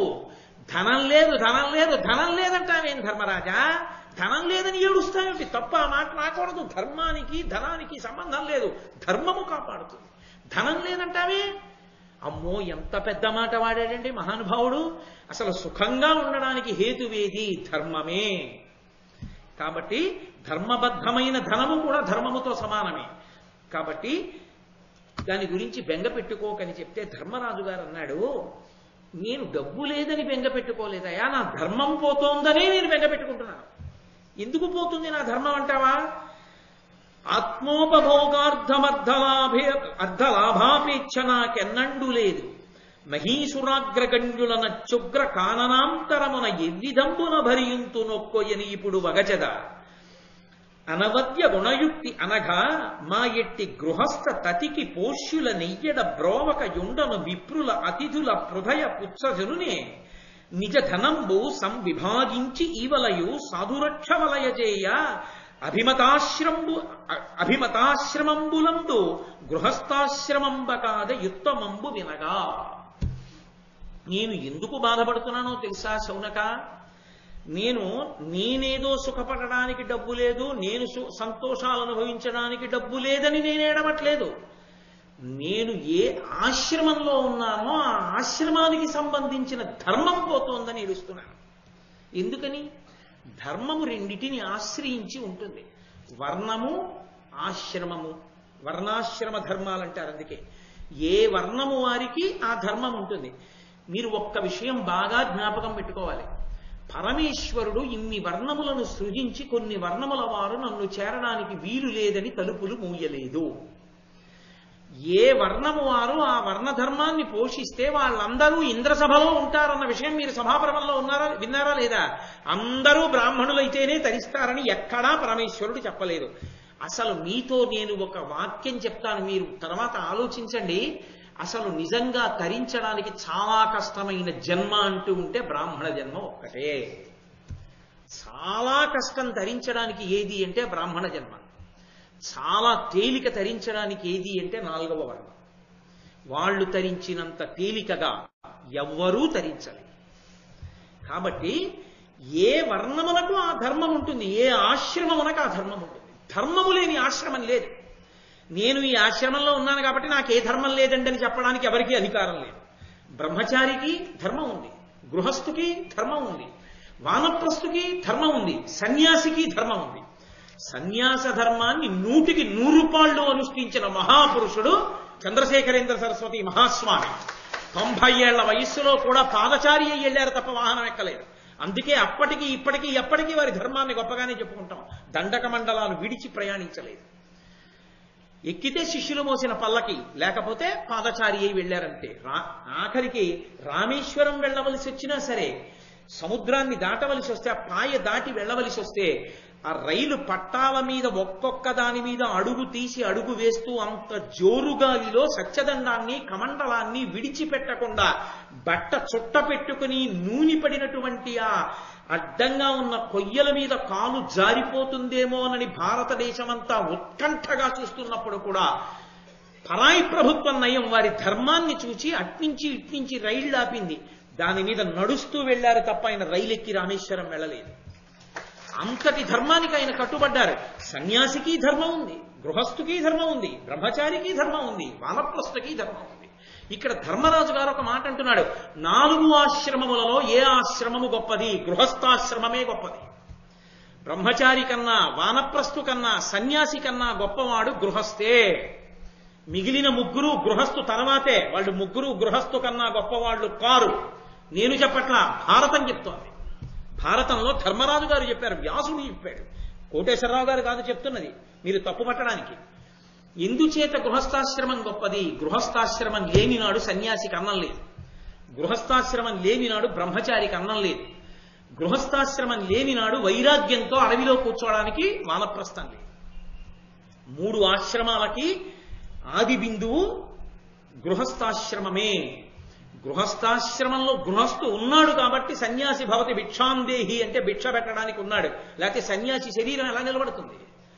గృహస్థు ఉన్నాడు కాబట్టి ఆయన పశువులకి పెడుతున్నాడు, పక్షులకి పెడుతున్నాడు, క్రిమికీటకాదులకు కూడా పెడుతున్నాడు భూతబలి, అతిథి సత్కారం చేస్తున్నాడు, ఇంటికి వచ్చినటువంటి వాడికి అన్నం పెడుతున్నాడు, తల్లి తండ్రిని పోషిస్తున్నాడు, సంతానోత్పత్తి చేస్తున్నాడు, పిల్లల్ని పోషిస్తున్నాడు, ధర్మ మార్గమునందు నడిపిస్తున్నాడు, ఉపనయనం చేస్తున్నాడు, శాస్త్ర ప్రబోధం చేస్తున్నాడు. 10 మందికి పనికొచ్చేటట్టుగా నిలబడేటటువంటి ఆశ్రమం అంటూ ఏదైనా ఉంటే 4ంటిలో గృహస్థొక్కడే. మిగిలినవన్నీ తాను తన కొరకు మాత్రమే ఉన్న ఆశ్రమాలు మిగిలిన 3. అన్నీ వదిలిపెట్టేసి వైరాగ్యం వస్తే కేవలం తన ఉద్ధరణ కొరకు, తాను ఇక మిగిలిన వాటి పట్ల విరక్తి చెందిపోయాడు కాబట్టి ఏ కొండ గుహలోనో కూర్చోవడానికి సన్యాసం, తన కొరకు తనకి అంతే. లోకోద్ధరణ కొరకు సన్యాసం తీసుకోరు. ఏదో ఏ పరమాచార్య వంటి మహాపురుషులో, పీఠాధిపత్యం స్వీకరించిన మహాపురుషులో అయితే తక్క, వాళ్ళకి చెల్లుతుంది అది. కాబట్టి సన్యాసి లోకోద్ధరణ చెయ్యాలనే శాస్త్రం లేదు. సన్యాసి తనని తాను ఉద్ధరించుకోవడానికి వైరాగ్యంతో స్వీకరిస్తాడు సన్యాసాశ్రమాన్ని. బ్రహ్మచారి వేదం చదువుకునేది తనని తాను దిద్దుకోవడానికి గురువుగారి దగ్గర కూర్చుని వేదం చదువుకుంటాడు. వానప్రస్థు గృహస్థుగా ఉండి వైరాగ్యం వచ్చింది కాబట్టి వెళ్ళి కూర్చున్నాడు. గృహస్థు 10 మందికి పెట్టి బతకడానికి తాను ఉన్నాడు. కాబట్టి 10 మంది బతికేది ఏ ఆశ్రమం వల్ల? గృహస్థాశ్రమం వల్ల. నా ధర్మం పోవట్లా 10 మందికి పెట్టకపోతే? నిత్యాగ్నిహోత్రీకులైన కొన్ని వేల మంది బ్రాహ్మణులు నన్ను అనుగమించి వస్తే వాళ్ళకి నేను అన్నం పెట్టలేకపోతే నా ఆశ్రమానికి దోషం రావట్లా? నేను అలా వాళ్ళందరికీ అన్నం పెట్టద్దు, అందుకు నేను వగచదా ఏడుస్తున్నాను, అందుకు బాధపడుతున్నాను తప్ప మా ఎట్టి గృహస్థ తతికి పోష్యుల ఎయ్యడ బ్రోవక యుండను విప్రుల అతిథుల వృధయ పుచ్చజనునే. అతిథుల్ని వచ్చినటువంటి బ్రాహ్మణులకు అన్నం పెట్టకుండా పంపించేస్తే వాళ్ళు మేము మీతో వచ్చి పోన్లేండి, మీరు అరణ్యంలో దుంపలు తింటారు, కాయలు తింటారు, పళ్ళు తింటారు, తేనె తాగుతారు, మేము కూడా అలాగే కాయలు పళ్ళు తేనె తాగుతాం, మాకు అవి దొరకవేమిటి, మీకు దొరికినవి మాకు దొరుకుతాయి అంటున్నారు. కానీ నేను అలా చేయకూడదు, నేను పెట్టాలి గృహస్థుని. వాళ్ళు బ్రాహ్మణులు, నేను క్షత్రియుణ్ణి, నేను వాళ్ళకి అన్నం పెట్టాలి. కానీ నా గృహస్థ ధర్మం పోతోందే వాళ్ళు వస్తానంటే ఎలా వాళ్ళని పోషించడం? అందుకయా స్పృహ తప్పిపోయాను. నేను తృష్ణ కోసం స్పృహ తప్పలేదు, నా ధర్మం పోతుందేమో అని స్పృహ తప్పాను. అభిమతాశ్రమంబులందు గృహస్థాశ్రమంబ కాద యుక్తమంబు వినగా. అన్ని ఆశ్రమాల్లోకి గృహస్థాశ్రమం కదా గొప్పది.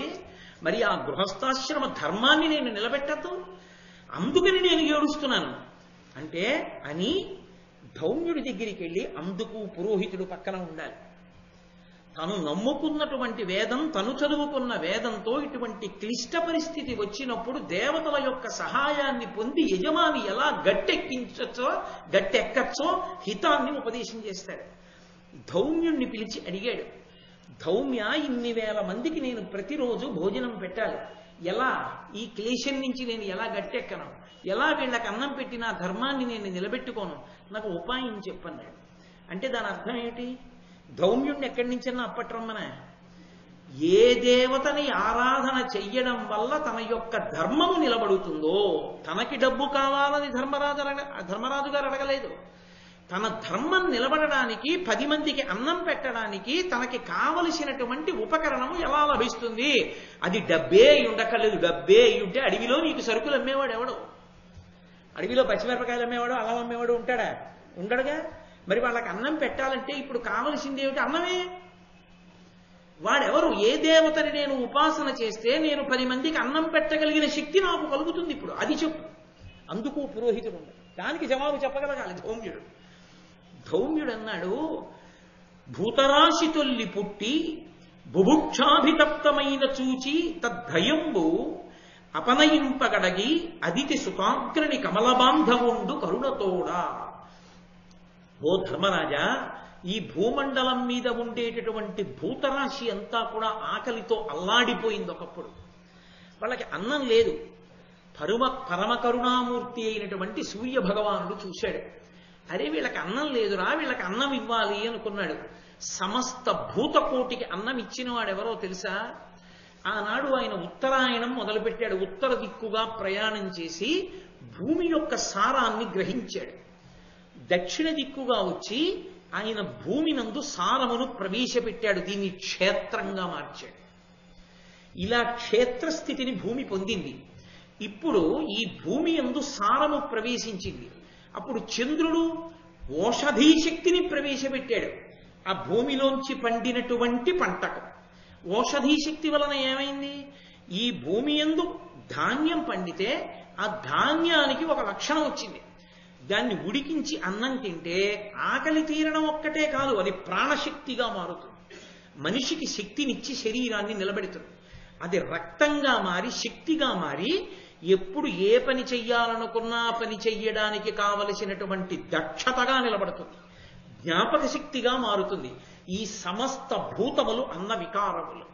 అన్నం తినడం చేతనే ఇంతంత పెద్దవయ్యాయి. ఈ అన్నం ఎక్కడి నుంచి వచ్చింది అంటే ఆదిత్యుని యొక్క అనుగ్రహంగా వచ్చింది అన్నం. సమస్త భూతకోటికి అన్నము పెట్టేవాడు ఆదిత్యుడే. మీరు చూడండి, మనం ఆకుకూరలు తింటాం. ఆకుకూరలలోకి వెళ్ళేటటువంటి క్లోరోఫిల్, ఆ క్లోరోఫిల్ ఏర్పడడానికి కారణం సూర్యకిరణముల చేత కిరణజన్య సంయోగ క్రియ చేత ఏర్పడుతుంది అని మనం చిన్నతనంలో నేర్చుకున్నాం కదా. దాన్ని మహాభారతంలో ధౌమ్యుడు ఈశ్వర కృపారూపంలో ఏనాడో ఆవిష్కరించాడు. ఒక పండు, ఒక కాయ భూమి నుండి సారాన్ని తీసుకుని సూర్యకిరణములతో కలిపి తయారు చేసి చెట్టు సిద్ధం చేస్తోంది. అది తింటే ఈ శరీరం పెరిగి పెద్దదవుతోంది. అన్నము చేత వికారమును పొంది పెరుగుతోంది శరీరం. కాబట్టి భూమి మీద ఉన్న సమస్త ప్రాణులు అన్న వికారములు. ఆ అన్నము ప్రాణశక్తి, తేజోశక్తి, ఓజోశక్తి. ఆ అన్నాన్ని ఇచ్చేవాడు ఆదిత్యుడు. ఆయన యొక్క కిరణములలో ఉన్నటువంటి శక్తిని పొందే చంద్రుడు మళ్ళీ అమృత ధారలను కురిపిస్తున్నాడు సుధాకిరణుడై. దాని చేత ఓషధీతత్వాన్ని, ఓషధతత్వాన్ని పొందుతున్నాయి. పొంది దాన్ని జంతువులు, మనుష్యులు తిని అపారమైనటువంటి బలాన్ని పొందుతున్నారు. అందుకే మీరు లోకంలో ఒక విచిత్రం చూడండి, మాంసాహారమును తినేటటువంటి ప్రాణులు కూడా శాకాహారమును ఒక్కదాన్ని తిని బ్రతికేటటువంటి ప్రాణుల మాంసాన్ని ఇష్టపడతాయి. మాంసం తిని బ్రతికేటటువంటి ప్రాణుల మాంసాన్ని కేవల మాంసాహారులు ఇష్టపడవు. సింహం ఉందనుకోండి, దానికి బాగా ఇష్టమైన మాంసం ఏది? గజమాంసం, ఏనుగు మాంసం ఇష్టం. ఏనుగుకి మాంసం ఎక్కడిది? ఏనుగు కేవలం శాకాహారి. ఈ శాకాహారం అంతా ఎక్కడిది?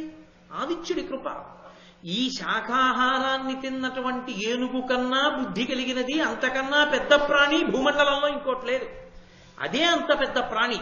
అంత పెద్ద ప్రాణి అయినటువంటి శాకాహారి అయిన ఏనుగు మాంసాన్ని సింహం ఇష్టపడుతుంది తప్ప, అంత గొప్ప సింహము వేరొక మాంసాహారి అయినటువంటి జంతువు యొక్క మాంసాన్ని ఇష్టపడదు.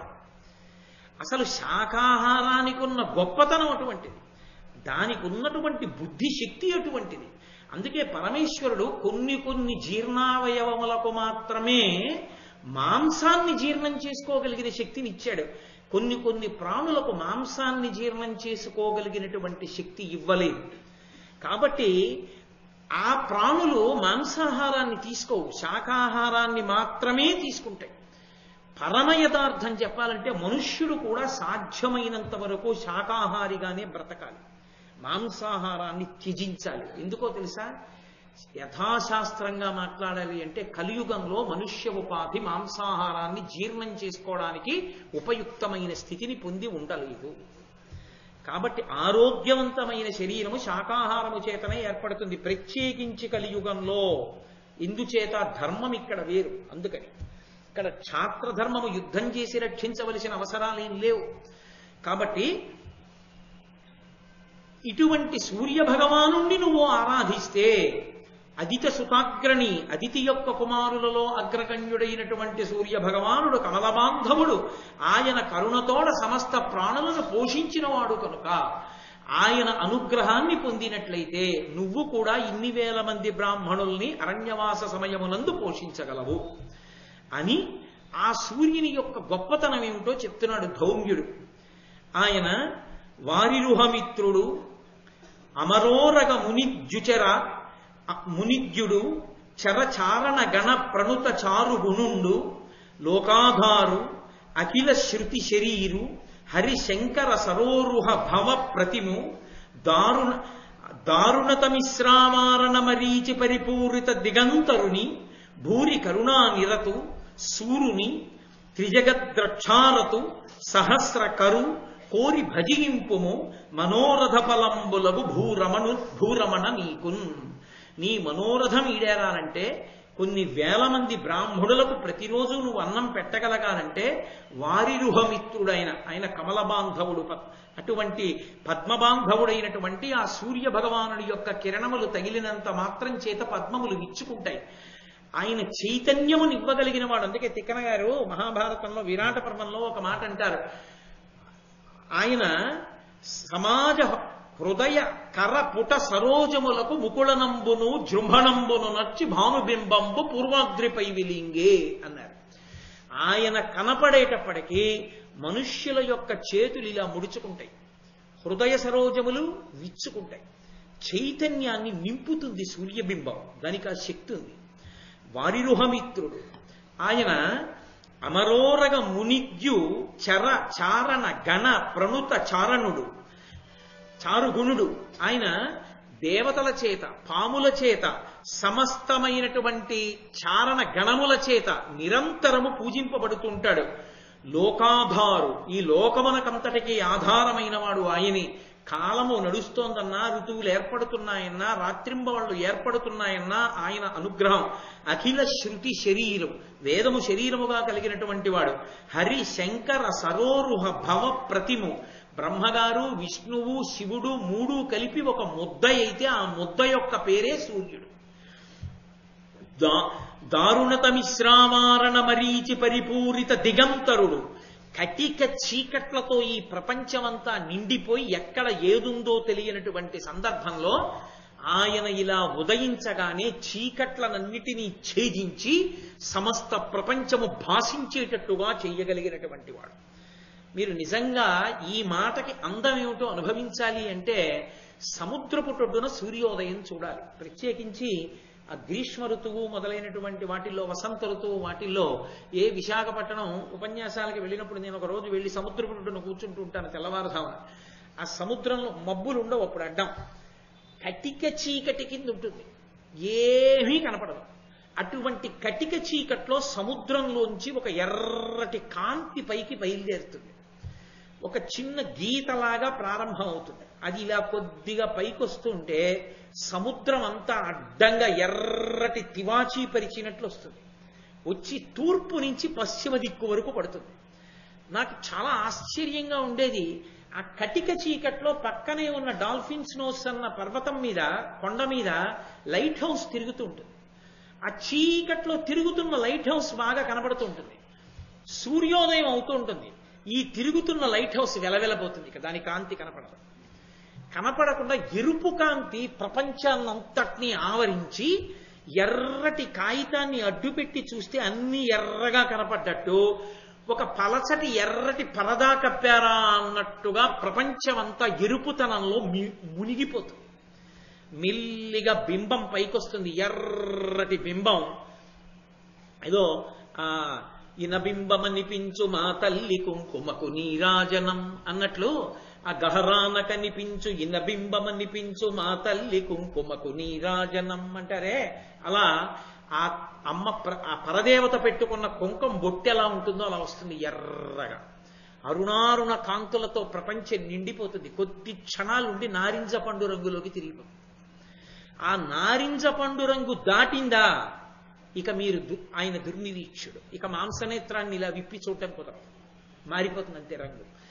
చిత్రం ఏమిటంటే ఆ ఎర్రటి బింబం ప్రారంభమైన దగ్గర నుంచి నారింజ రంగు దాటే పర్యంతానికి సరిపోతుంది ఆదిత్య హృదయం.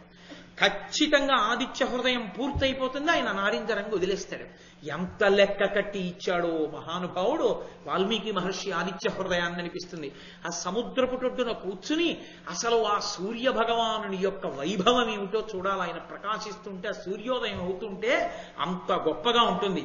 కాబట్టి దారుణ తమిశ్రామారణ మరీచ పరిపూరిత దిగంతరుని, అంతటా నిండిపోయినటువంటి అంధకారాన్ని భేదించి వెలుగులునివ్వగలిగినటువంటి ఆ సూర్య భగవానుడు భూరి కరుణానిరతు, అపారమైనటువంటి దయ కలిగినటువంటి వాడు, సూర్యుని పండితుడు, గొప్ప విద్వాంసుడు, త్రిజగద్రక్షారతు, 3 లోకములను రక్షించగలిగినటువంటి వాడు, సహస్రకరు, అనంతమైన చేతులున్నవాడు. ఆ కిరణములన్నీ చేతులే.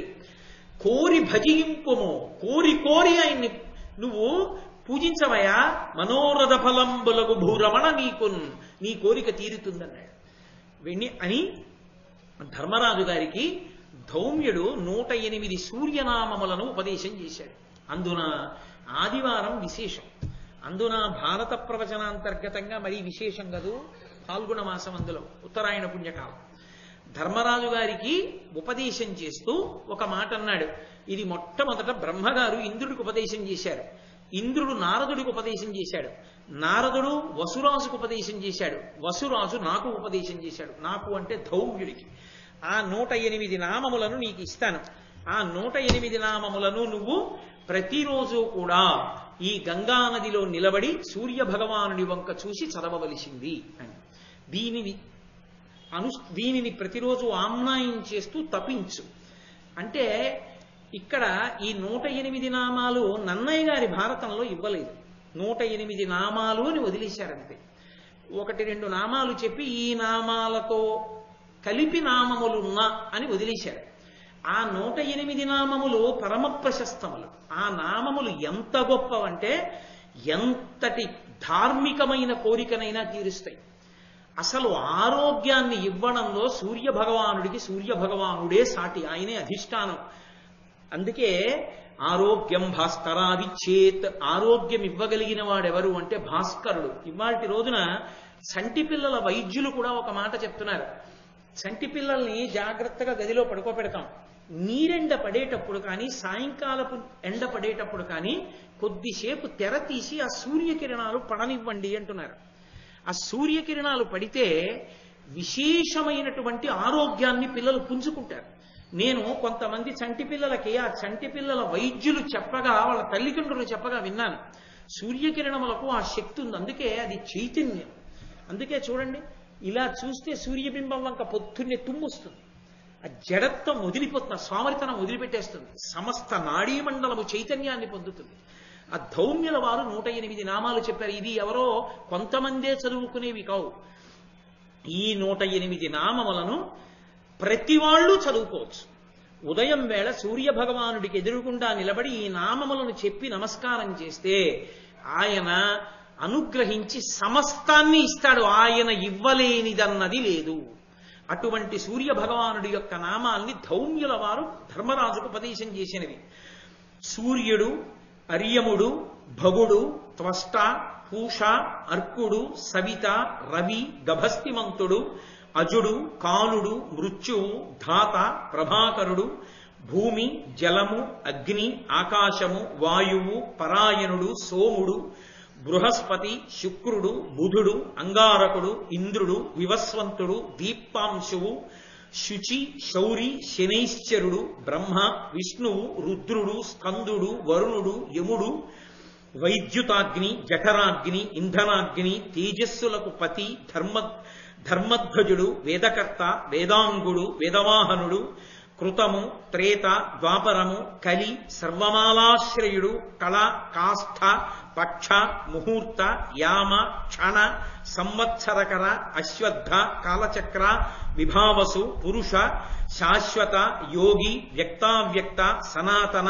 కాలాధ్యక్ష, ప్రజాధ్యక్ష, విశ్వకర్మ, తమోనుదుడు, వరుణుడు, సాగర, అంశువు, జీమూతుడు, జీవనుడు, అవిహుడు, భూతాశ్రయుడు, భూతపతి, సర్వలోక నమస్కృతుడు, స్రష్ట, సువర్తకుడు, వహ్ని, సర్వమునకు ఆది అలోలుపుడు అనంతుడు కపిలుడు భానువు కామదుడు సర్వతోముఖుడు జయుడు విశాలుడు వరదుడు సర్వధాతు నిషేవిత మనస్సు సుపర్ణుడు భూతాది శీఘ్రగుడు ప్రణధారకుడు ధన్వంతరి ధూమకేతువు ఆదిదేవుడు ఆదిత్యుడు ద్వాదశాత్మ అరవిందాక్షుడు పీత మాత పిత మాత పితామహుడు స్వర్గద్వారము ప్రజాద్వారము మోక్షద్వారము త్రివిష్టపము దేహకర్త ప్రశాంతాత్ముడు విశ్వాత్ముడు విశ్వతోముఖుడు చరాచరాత్ముడు సూక్షాత్ముడు మైత్రేయుడు కరుణాన్వితుడు అనబడేటటువంటి ఈ 108 నామములను ఉపదేశం చేసి ఈ 108 నామములను నువ్వు ప్రతిరోజు గంగానది వద్ద నిలబడి సూర్య భగవానుడిని ఉద్దేశించి స్తోత్రం చేయి. దీని చేత ప్రసన్నుడైనటువంటి సూర్య భగవానుడు నిన్ను అనుగ్రహిస్తాడు. నీకు ఇంతమంది బ్రాహ్మణులకు అన్నం పెట్టగలిగిన శక్తి వస్తుంది అన్నారు. వెంటనే ధర్మరాజు గారు హితుడైన తన పరోహితునుపదేశంబు పేర్మితో చేకొని ధర్మసుతుడు నిమ్మి పుష్పోపహారముల ఆదిత్యు పూజించి భాగీరథీ జలంబులందుండి విషయంబులందింద్రియంబుల అమల వ్రతానుభావమున నుడిచి వాయుభోజనుడు ప్రాణాయామపరుడునై సూర్యాదినామముల్ సూర్యగురిచి జపము చేయుచున్న తపసుడాతనికి ప్రత్యక్షమై త్రిలోక చక్షుడమరవరుడు దురితహరుడు తరణి త్రైమూర్తి వనజమిత్రుడిట్టులనియే కరుణ. ఆ 108 నామాల్ని ప్రతిరోజు గంగానదిలో స్నానం చేసి గంగలోనే నిలబడి సూర్యుడి వంక చూస్తూ ఆయన జపం చేస్తూ తపస్సు చేస్తున్నాడు. ఇక్కడ మీరు ఒక్క విషయాన్ని గమనించాలి. 108 నామములు లోకంలో ఉండేవారికి ఉండవు. కోటేశ్వరరావు అంటే ఒక్క పేరు చాలు, అంతేగాని 50 పేర్లు అక్కర్లేదు. ఒక్క పేరు 50 పేర్లతో పిలిస్తే పలకడం కష్టం కూడా, గుర్తుండవు నాకు ఇన్ని పేర్లు ఉన్నాయా అని అనుమానం వస్తుంది. కానీ పరమేశ్వరుడికి సహస్రనామావళి ఉంటూ ఉంటుంది. 1000 నామాలు, 1000 కాదు అనంతం. ఎందుకని అంటే అవి ఆయన్ని పిలవడానికి పేర్లు కావు, ఆయన యొక్క గుణములను ప్రకాశింపచేస్తాయి. అందుకే నామములను చదివేటప్పుడు ఏదో ఒక నామం దగ్గర ఆగిపోవాలి మనస్సు. అంటే అబ్బా ఇంత గొప్పవాడు కదా అన్న భావన లోపల పెరగాలి. ఆయన తపస్సు చేశాడు అన్న మాటకు అర్థం అది. ఆయన గంగానదీ జలాలలో నిలబడి సూర్య భగవానుడి వంక చూసి 108 నామములు చదువుతున్నాడంటే ఒక్కొక్క నామం చదివేటప్పుడు ఆ నామం యొక్క అర్థాన్ని తెలుసుకుని ధౌమ్యుని వలన ఎరిగి సుస్పష్టంగా చక్కగా వాటిని ఉచ్చరిస్తూ లోపల పరవశమైపోతున్న హృదయంతో ఆ సూర్యనామములను అలా పలుకుతూ గంగానదిలో నిలబడి జితీంద్రియుడై ప్రాణాయామం చేసి వాయువుని ఆహారంగా తీసుకుంటూ ధర్మరాజు గారు సూర్యోపాసన చేశాడు. సంతోషించినటువంటి సూర్య భగవానుడు ప్రత్యక్షమై సూర్యమండలం నుంచి కదిలి వచ్చాడు.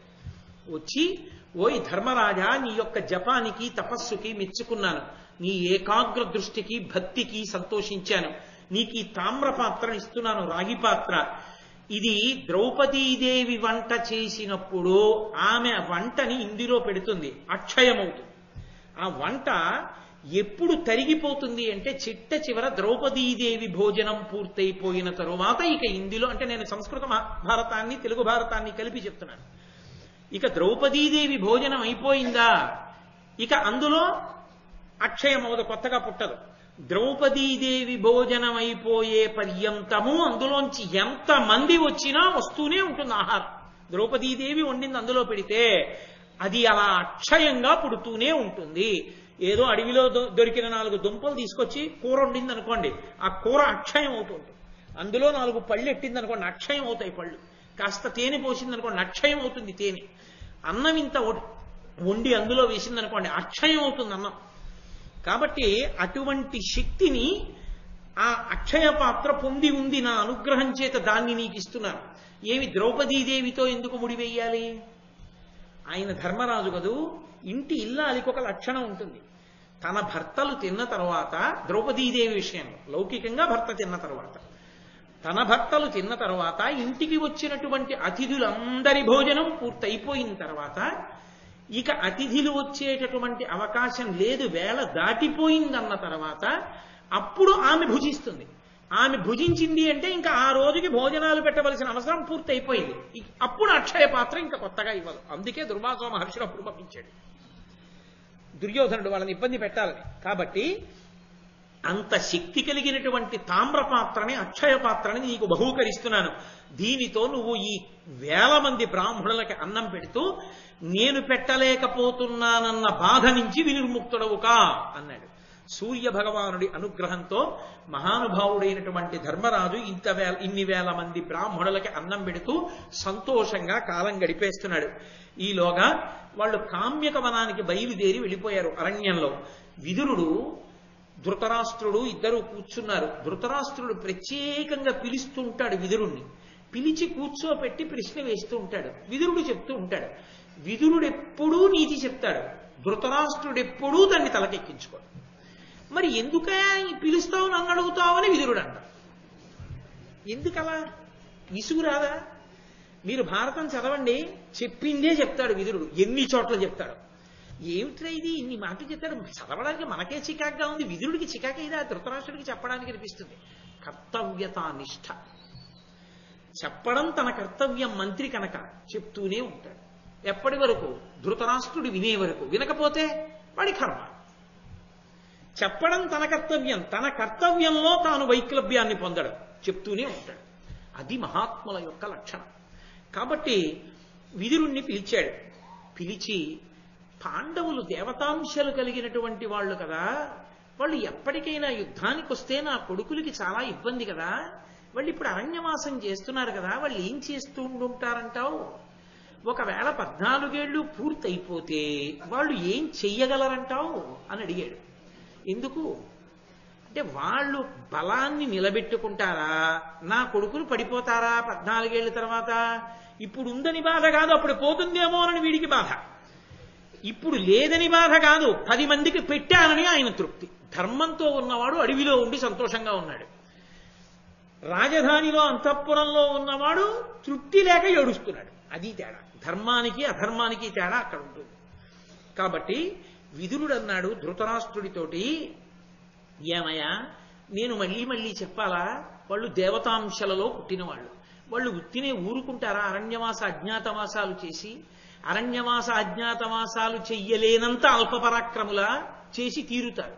చేసిన తరువాత ఖచ్చితంగా దుర్యోధనాదుల యొక్క పీచ మణిచేస్తారు. అప్పటి వరకు ఎందుకు? నువ్వే ఒక పని చేయి. ధర్మరాజు గారు ఎంత పరాక్రమవంతుడో, ఆయన తమ్ముళ్ళు ఎంత తేజోవంతులో, అంత ధార్మిక నిష్ఠా తత్పరులు. కాబట్టి ఆయన మనసులో కల్మషాన్ని పెట్టుకోడు. కబురు చెయ్యి, వెనక్కి పిలిపించు, బంధువుల్ని, మిత్రుల్ని, వృద్ధుల్ని, సభికుల్ని అందరినీ పిలిపించు, సభ తీర్చి దుశ్శాసనుణ్ణి పిలిచి భీమసేనుణ్ణి ద్రౌపదీదేవిని నించోపెట్టు, వాళ్ళిద్దరికి క్షమార్పణ చెప్పమని. క్షమార్పణ చెప్తే ధర్మరాజు మన్నిస్తాడు. ధర్మరాజు మన్నిస్తే, ధర్మరాజు ఇలా అన్నాడా, ఎంత కోపం వచ్చినా భీముడు కదలడు, ఆగిపోతాడు. ధర్మరాజు అనుజ్ఞ లేకుండా భీముడు రోష ప్రకటనం చెయ్యడు, పరాక్రమంతో విజృంభించడు. ధర్మరాజు గారి అనుజ్ఞ అయిందా ఎదురుగా ఎవడూ నిలబడలేడు. ఆ పరిస్థితి రాకముందే ధర్మరాజు కడుపులో పెట్టుకునే మనిషి కాడు కాబట్టి అర్ధరాజ్యం ఇచ్చేయి, వాళ్ళు సంతోషంగా ఉంటారు, నీ కొడుకు సంతోషంగా ఉంటాడు. అతిశయతామరోత్తముడు, అహర్పతి తేజుడు, అజాతశత్రుడు, ఊర్జితుడు, అజితుడు, నీ సుతులు చేసిన ఎగ్గు తలంపడు, అతనిన్ ధృతినభిషిక్తి చేయుము ప్రతీపకులోద్వహ, ఇట్ల అయిన నీ కృతమున గౌరవాన్వయం అకిల్పిషకీర్తి ప్రకాశితంబగున్. నా మాట వినవయా, ఈ దుర్యోధనుడంత పనికి మారినవాడు ఇంకొకడు లేడు. ఆ ధర్మరాజు గారు మహాత్ముడు, దేవతలతో సమానమైన వైభవం ఉన్నటువంటి వాడు, సూర్య భగవానుడి వంటి కీర్తి ఉన్నవాడు, పుట్టని శత్రువులు కలిగినటువంటి వాడు, విశేషమైనటువంటి గౌరవం ఉన్నటువంటి వాడు, ఎవరి చేత గెలవబడినటువంటి వాడు, ఎవరు చేసినటువంటి తప్పులైనా క్షమించగలిగినటువంటి వాడు. అతన్ని పిలిచి పట్టాభిషేకం చేయి. ధర్మరాజు గారికి పట్టాభిషేకం చేస్తే అతని ఛత్రఛాయలలో రాజ్యం వృద్ధిలోకి వస్తుంది. 10 మంది మంచి పని చేశావని నిన్ను కూడా గౌరవిస్తారు.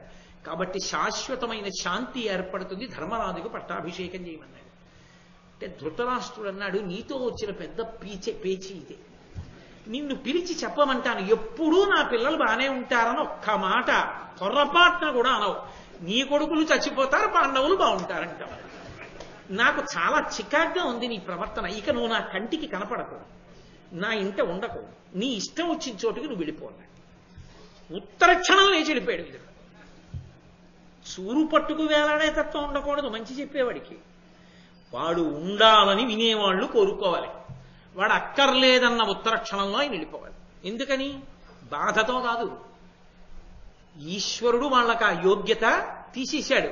ఎవరు యోగ్యుడో అక్కడ చెప్తారు అని వెళ్ళిపోవాలంతే. ఆయన లాంటి నీతి కోవిదుడు మంత్రిగా వస్తానంటే ఎవరు ఉంచుకోరు. కర్మ కొద్దీ ధృతరాష్ట్రుడు వదిలేసుకున్నాడు. కానీ వాయువేగ మనోవేగములు కలిగినటువంటి గుర్రములు పూల్చినటువంటి రథం ఎక్కి కామ్యకవనంలో ఉన్న పాండవుల దగ్గరికి వెళ్ళిపోయాడు. ఎక్కడ ధర్మం ఉందో అక్కడికే వెళ్ళిపోతాడు. 2 రోజులు అయింది, నిద్ర పట్టలేదు, అన్నం సహించలేదు ధృతరాష్ట్రుడికి. సంజయుణ్ణి పిలిచాడు. పిలిచి అన్నాడు, ఓ సంజయ, ఈ విదురుడు నా గుండెకాయ. నిజానికి నాకు కళ్ళు లేవంటారు, విదురుడు నా కళ్ళు. విదురుడితోటే చూస్తాను, విదురుడే నా గుండె.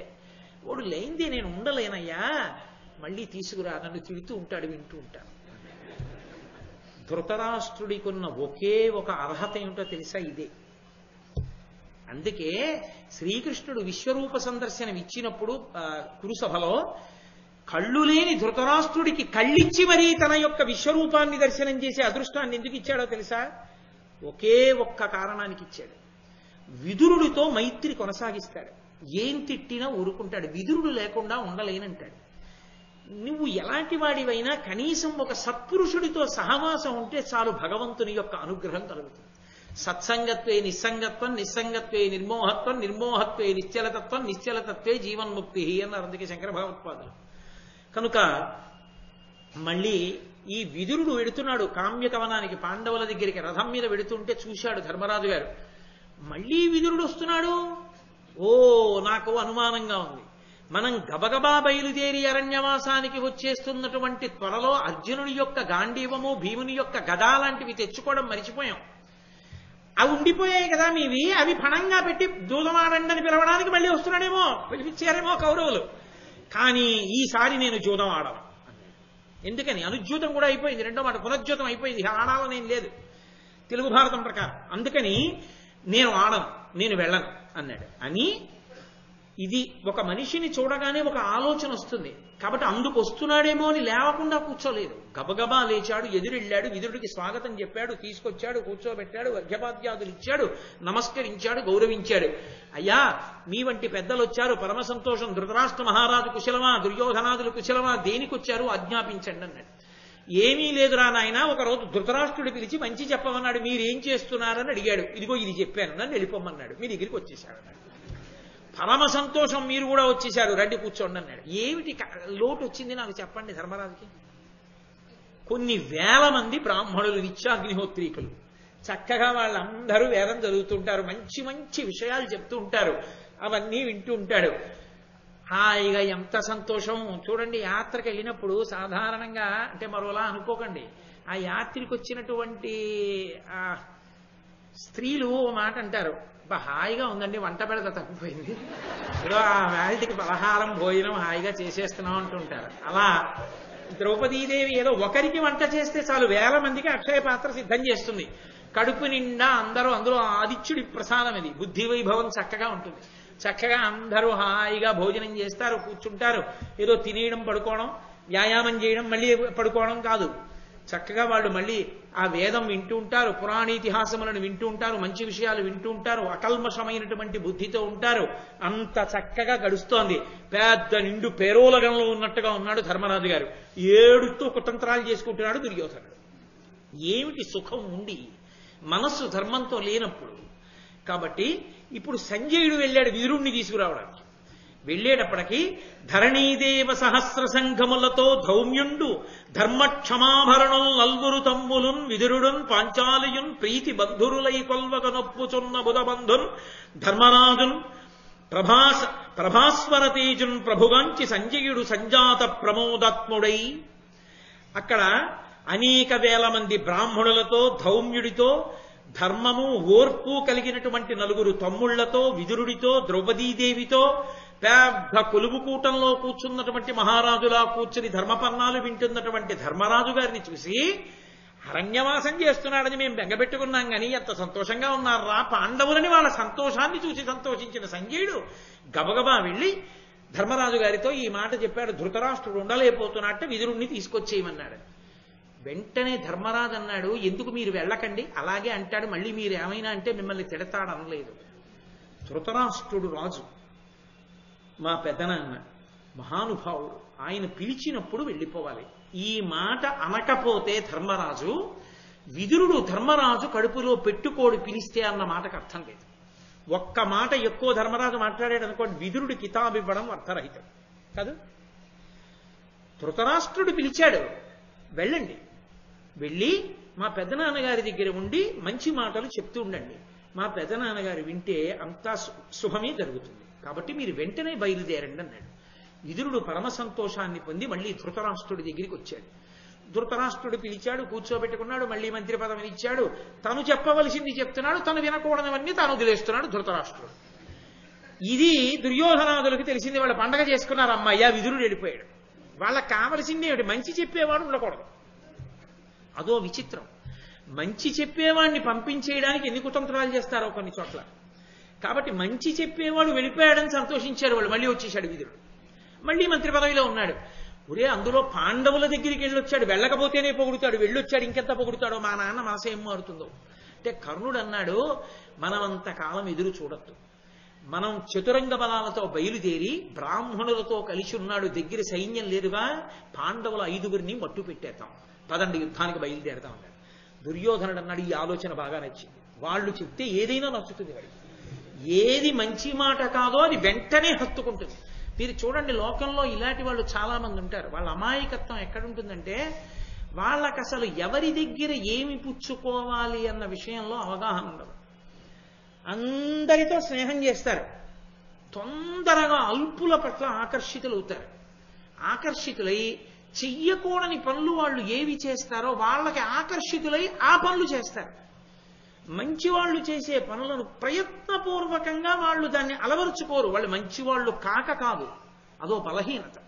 చెడ్డవాళ్ళు చేసే పనులన్నీ వాళ్ళు చేస్తుంటారు తప్ప నిజంగా వీళ్ళు చెడ్డవాళ్ళై కాదు. ఏది మంచో ఏది చెడో ఏది పుచ్చుకోకూడదో తెలియక. దుర్యోధనుడు స్వతహాగా చెడ్డవాడు, పైగా వాడికి చుట్టూ చేరిన వాళ్ళు అటువంటి వాళ్ళు. ఇక అగ్ని వాయువు తోడయ్యే, ఇక లోకాలు ఎలా ప్రశాంతంగా ఉంటాయి. కాబట్టి కర్ణుడు ఈ మాట చెప్పగానే గబగబా బయలుదేరి పాండవుల మీద యుద్ధం చేస్తానని ఆ సైన్యాన్ని సిద్ధం చేసుకుంటున్నాడు. వ్యాస భగవానుడు దివ్య దృష్టితో చూశాడు ఒక్కసారి పాండవులు ఎలా ఉన్నారు, కౌరవులు ఏం చేస్తున్నారు. దుర్యోధనాదులు యుద్ధానికి బయలుదేరుతున్నారు పాండవుల మీద అని గ్రహించాడు. గ్రహించి చురుగ్గా బయలుదేరి ధృతరాష్ట్ర మహారాజు దగ్గరికి వచ్చి, ఏమయ్యా విన్నావా, వాళ్ళు నీ తమ్ముడి బిడ్డలు కదా, ధర్మానికి కట్టుబడ్డారు కదా, కపటజ్యూతమని తెలిసి కూడా వెళ్ళిపోయారు కదా, రాజ్యాన్ని విడిచిపెట్టి అరణ్యవాస నియమంగా చేస్తున్నారు కదా, ఆ నియమంగా చేస్తున్న వాళ్ళ మీద యుద్ధానికి బయలుదేరుతున్నాడు దుర్యోధనుడు. వనగతులని వారలపై చని భంగము పొంది రాగ సమకట్టెడు నీ తనయుడు కావున నీవాతని వారింపమది అనుచితమ్మని నిమ్మిన్. నీ కొడుకు వాళ్ళ మీదకి యుద్ధానికి వెడదాం అనుకుంటున్నాడు, కానీ వెడితే వాళ్ళ చేతిలో వీడే చచ్చిపోతాడు, ఎంత సైన్యం ఉన్నా. వాళ్ళు సామాన్యులు కాదు. ఇప్పటికైనా బుద్ధి తెచ్చుకుని యుద్ధానికి వెళ్ళొద్దని చెప్పవయా. ఇచ్చిన మాట ప్రకారం వనంలో ఉన్నటువంటి పాండవుల మీదకి యుద్ధానికి వెళ్ళడం ఏమిటయా. ఇప్పటికైనా నా మాట విని దుర్యోధనుడు యుద్ధానికి వెళ్ళక ముందే కబురు చేసి ధర్మరాజు గారిని పిలిపించి ధర్మరాజు గారికి పట్టాభిషేకం చేసి ఈ ధరామండలం అంతటికీ ధర్మరాజు ప్రభువు అని ప్రకటించు. ధర్మరాజు రాజ్యం చేస్తుంటే దుర్యోధనుడి కుతంత్రం పారదు. పైగా ధార్మికుడైన వ్యక్తి పక్కన ఉన్న కారణం చేత ఎప్పటికో అప్పటికి అధర్మం విరిగిపోయి ధర్మం పట్ల ఆకర్షితుడవుతాడు. సజ్జనుల పక్కన ఉన్న దుర్మార్గుడు కూడా మారతాడు ఏదో ఒకనాటికి. అమిత భుజశక్తి వాళ్ళు సుజనుల సహవాసంబున కుజనుల సద్ధర్మమతులగుట నిక్కము.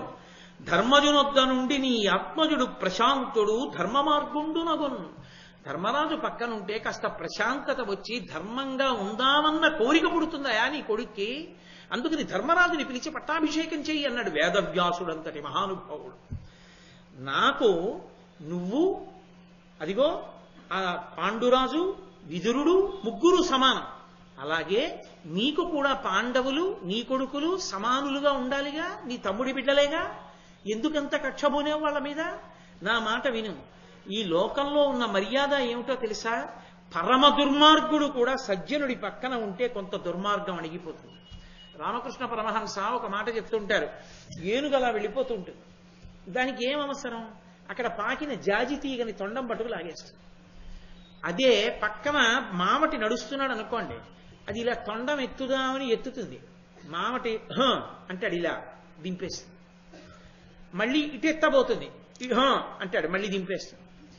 కొంతసేపు అయిన తర్వాత తొండం ఎత్తితే అంకుశం పెట్టి కొడుతున్నాడు, అందుకని ఎత్తదు, ఇలా ఊపుకుంటూ వెడుతుంది. దానికి నిలకడ ఉండదు ఏనుగుకి, అది ఇష్టం వచ్చినట్టు కదిలిపోతుంది. కదిలిపోతుందని మామట ఏం చేస్తాడంటే ఏనుగుని నిలబెట్టి దాని ముందర 2 కాళ్ళ ముందర అంకుశం పెడతాడు, పెట్టి కూర్చుంటాడు తన పక్కన వాళ్ళతో మాట్లాడుకుంటూ ఉంటాడు. దీనికి దాన్ని దాటాలని ఉంటుంది, కానీ దాటి వెళ్ళదు అంకుశాన్ని, మామటి మీద ఉన్న గౌరవం అది, పక్కన ఉన్నాడు. అందుకని వెళ్లకుండా ఏం చేస్తుందంటే ఆ అంకుశానికి యువతలే తలని తొండాన్ని ఇలా ఊపుతుంది అడ్డంగా. మీరు దేవాలయాల్లో చూడండి ఏనుగుల్ని ఇలా ఊపుతాయి. ఇంకా దానికి ఓ 2 అడుగులు వేసేయాలి, ఎలా అయినా వెళ్ళిపోవాలనిపిస్తోంది అనుకోండి, ముందు కాలు ఎత్తి ఇలా అని వెనక్కి తీస్తుంటుంది, భూమికి మాత్రం తగలనివ్వదు, దాటదు, ఇలా అని వెనక్కి తీసేస్తుంది, ఇలా అంటుంటుంది. మీరు చూడండి, తప్ప అంకుశం దాటదు. అంకుశం మామటి ఉన్నంత కాలం, అంకుశం ఉందంటే మామటి ఉన్నాడని గుర్తు, అంకుశం మామటి ఉంటే ఏనుగు లొంగుతోంది. సజ్జనుడు పక్కన ఉంటే దుర్జనుడు ఎందుకు లొంగడు, లొంగుతాడు, మారిపోతాడు. ఇది లోకంలో లక్షణం. ధర్మరాజు ప్రభు అయితే దుర్యోధనుడిలో మార్పు వస్తుంది. వ్యాసుడు చెప్పాడండి, వినలేదు ధృతరాష్ట్రుడు. కాబట్టి నా మాట విను, నీ పుత్రుల మీద ప్రేమ నీకుందంటున్నావు, మరి పాపం వాళ్ళ తల్లిదండ్రులకి ప్రేమ ఉంటుందిగా, కుంతీదేవి బిడ్డలకి, కుంతీదేవికి బిడ్డల మీద ప్రేమ ఉండదా? పాండురాజు ఏ లోకంలో ఉన్నా ఆయనకుండదా? ఓ ధర్మరాజా, పూర్వం ఒకానొకప్పుడు కామధేనువు ఇంద్రుడి దగ్గరికి వెళ్ళి ఏడిచింది. ఎందుకు ఏడుస్తున్నావు అని అడిగాడు. నా సంతానం ఉందాయా, లోకంలో ఎద్దులు కొన్ని బలహీనమైన ఉన్నాయి, కొన్ని బలమైనమైన ఉన్నాయి, రెండూ నా బిడ్డలే. బలమైన ఆ ఎద్దుని కాడికి ఒక పక్క కడుతున్నారు, బలహీనమైనటువంటి ఎద్దుని ఒక పక్క కడుతున్నారు. బలమైన ఎద్దు గబగబా పెడుతుంటే బలహీనమైన ఎద్దు లాగలేక ఇబ్బంది పడుతోంది.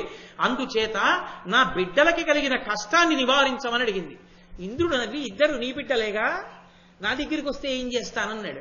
అలా కాదు, నా బిడ్డలే అయినా ఒకడు కష్టపడి ఒకడు సుఖపడితే నేను చూడలేకపోతున్నానంది. అంటే అప్పుడు ఇంద్రుడు వర్షాన్ని కురిపించి ప్రత్యేకంగా మేత మేసి అవి బలాన్ని పొందేటట్టుగా చేశాడయా. ఎద్దుల విషయంలో ఒక కామధేనువు వెళ్ళి ఇంద్రుడిని అలా అడిగింది, నీ బిడ్డలు గారా, నీ తమ్ముడి బిడ్డలు నీ బిడ్డలు కారా, నీ బిడ్డలు వాళ్ళ బిడ్డలు నీ బిడ్డలు అయినప్పుడు ఆ బిడ్డలంతా బాధపడుతుంటే సంతోషిస్తావా? పిలిచి చెప్పద్దా దుర్యోధనుడికి? పిలిచి చెప్పు ధృతరాష్ట్ర అన్నాడు. ఆయన అన్నాడు, నీ చెబితే వింటాడా, మీకు అవకాశం ఉంటే మీరు వెళ్ళి చెప్పండి. అది ధృతరాష్ట్రుడు. ఎట్టి పరిస్థితులలో పుత్ర వ్యామోహాన్ని విడిచిపెట్టాడు, ఎవరు చెప్పినా విడిచిపెట్టాడు. తానే చెప్తే వినకపోతే వదిలేస్తే భారతం ఉండేది కాదు.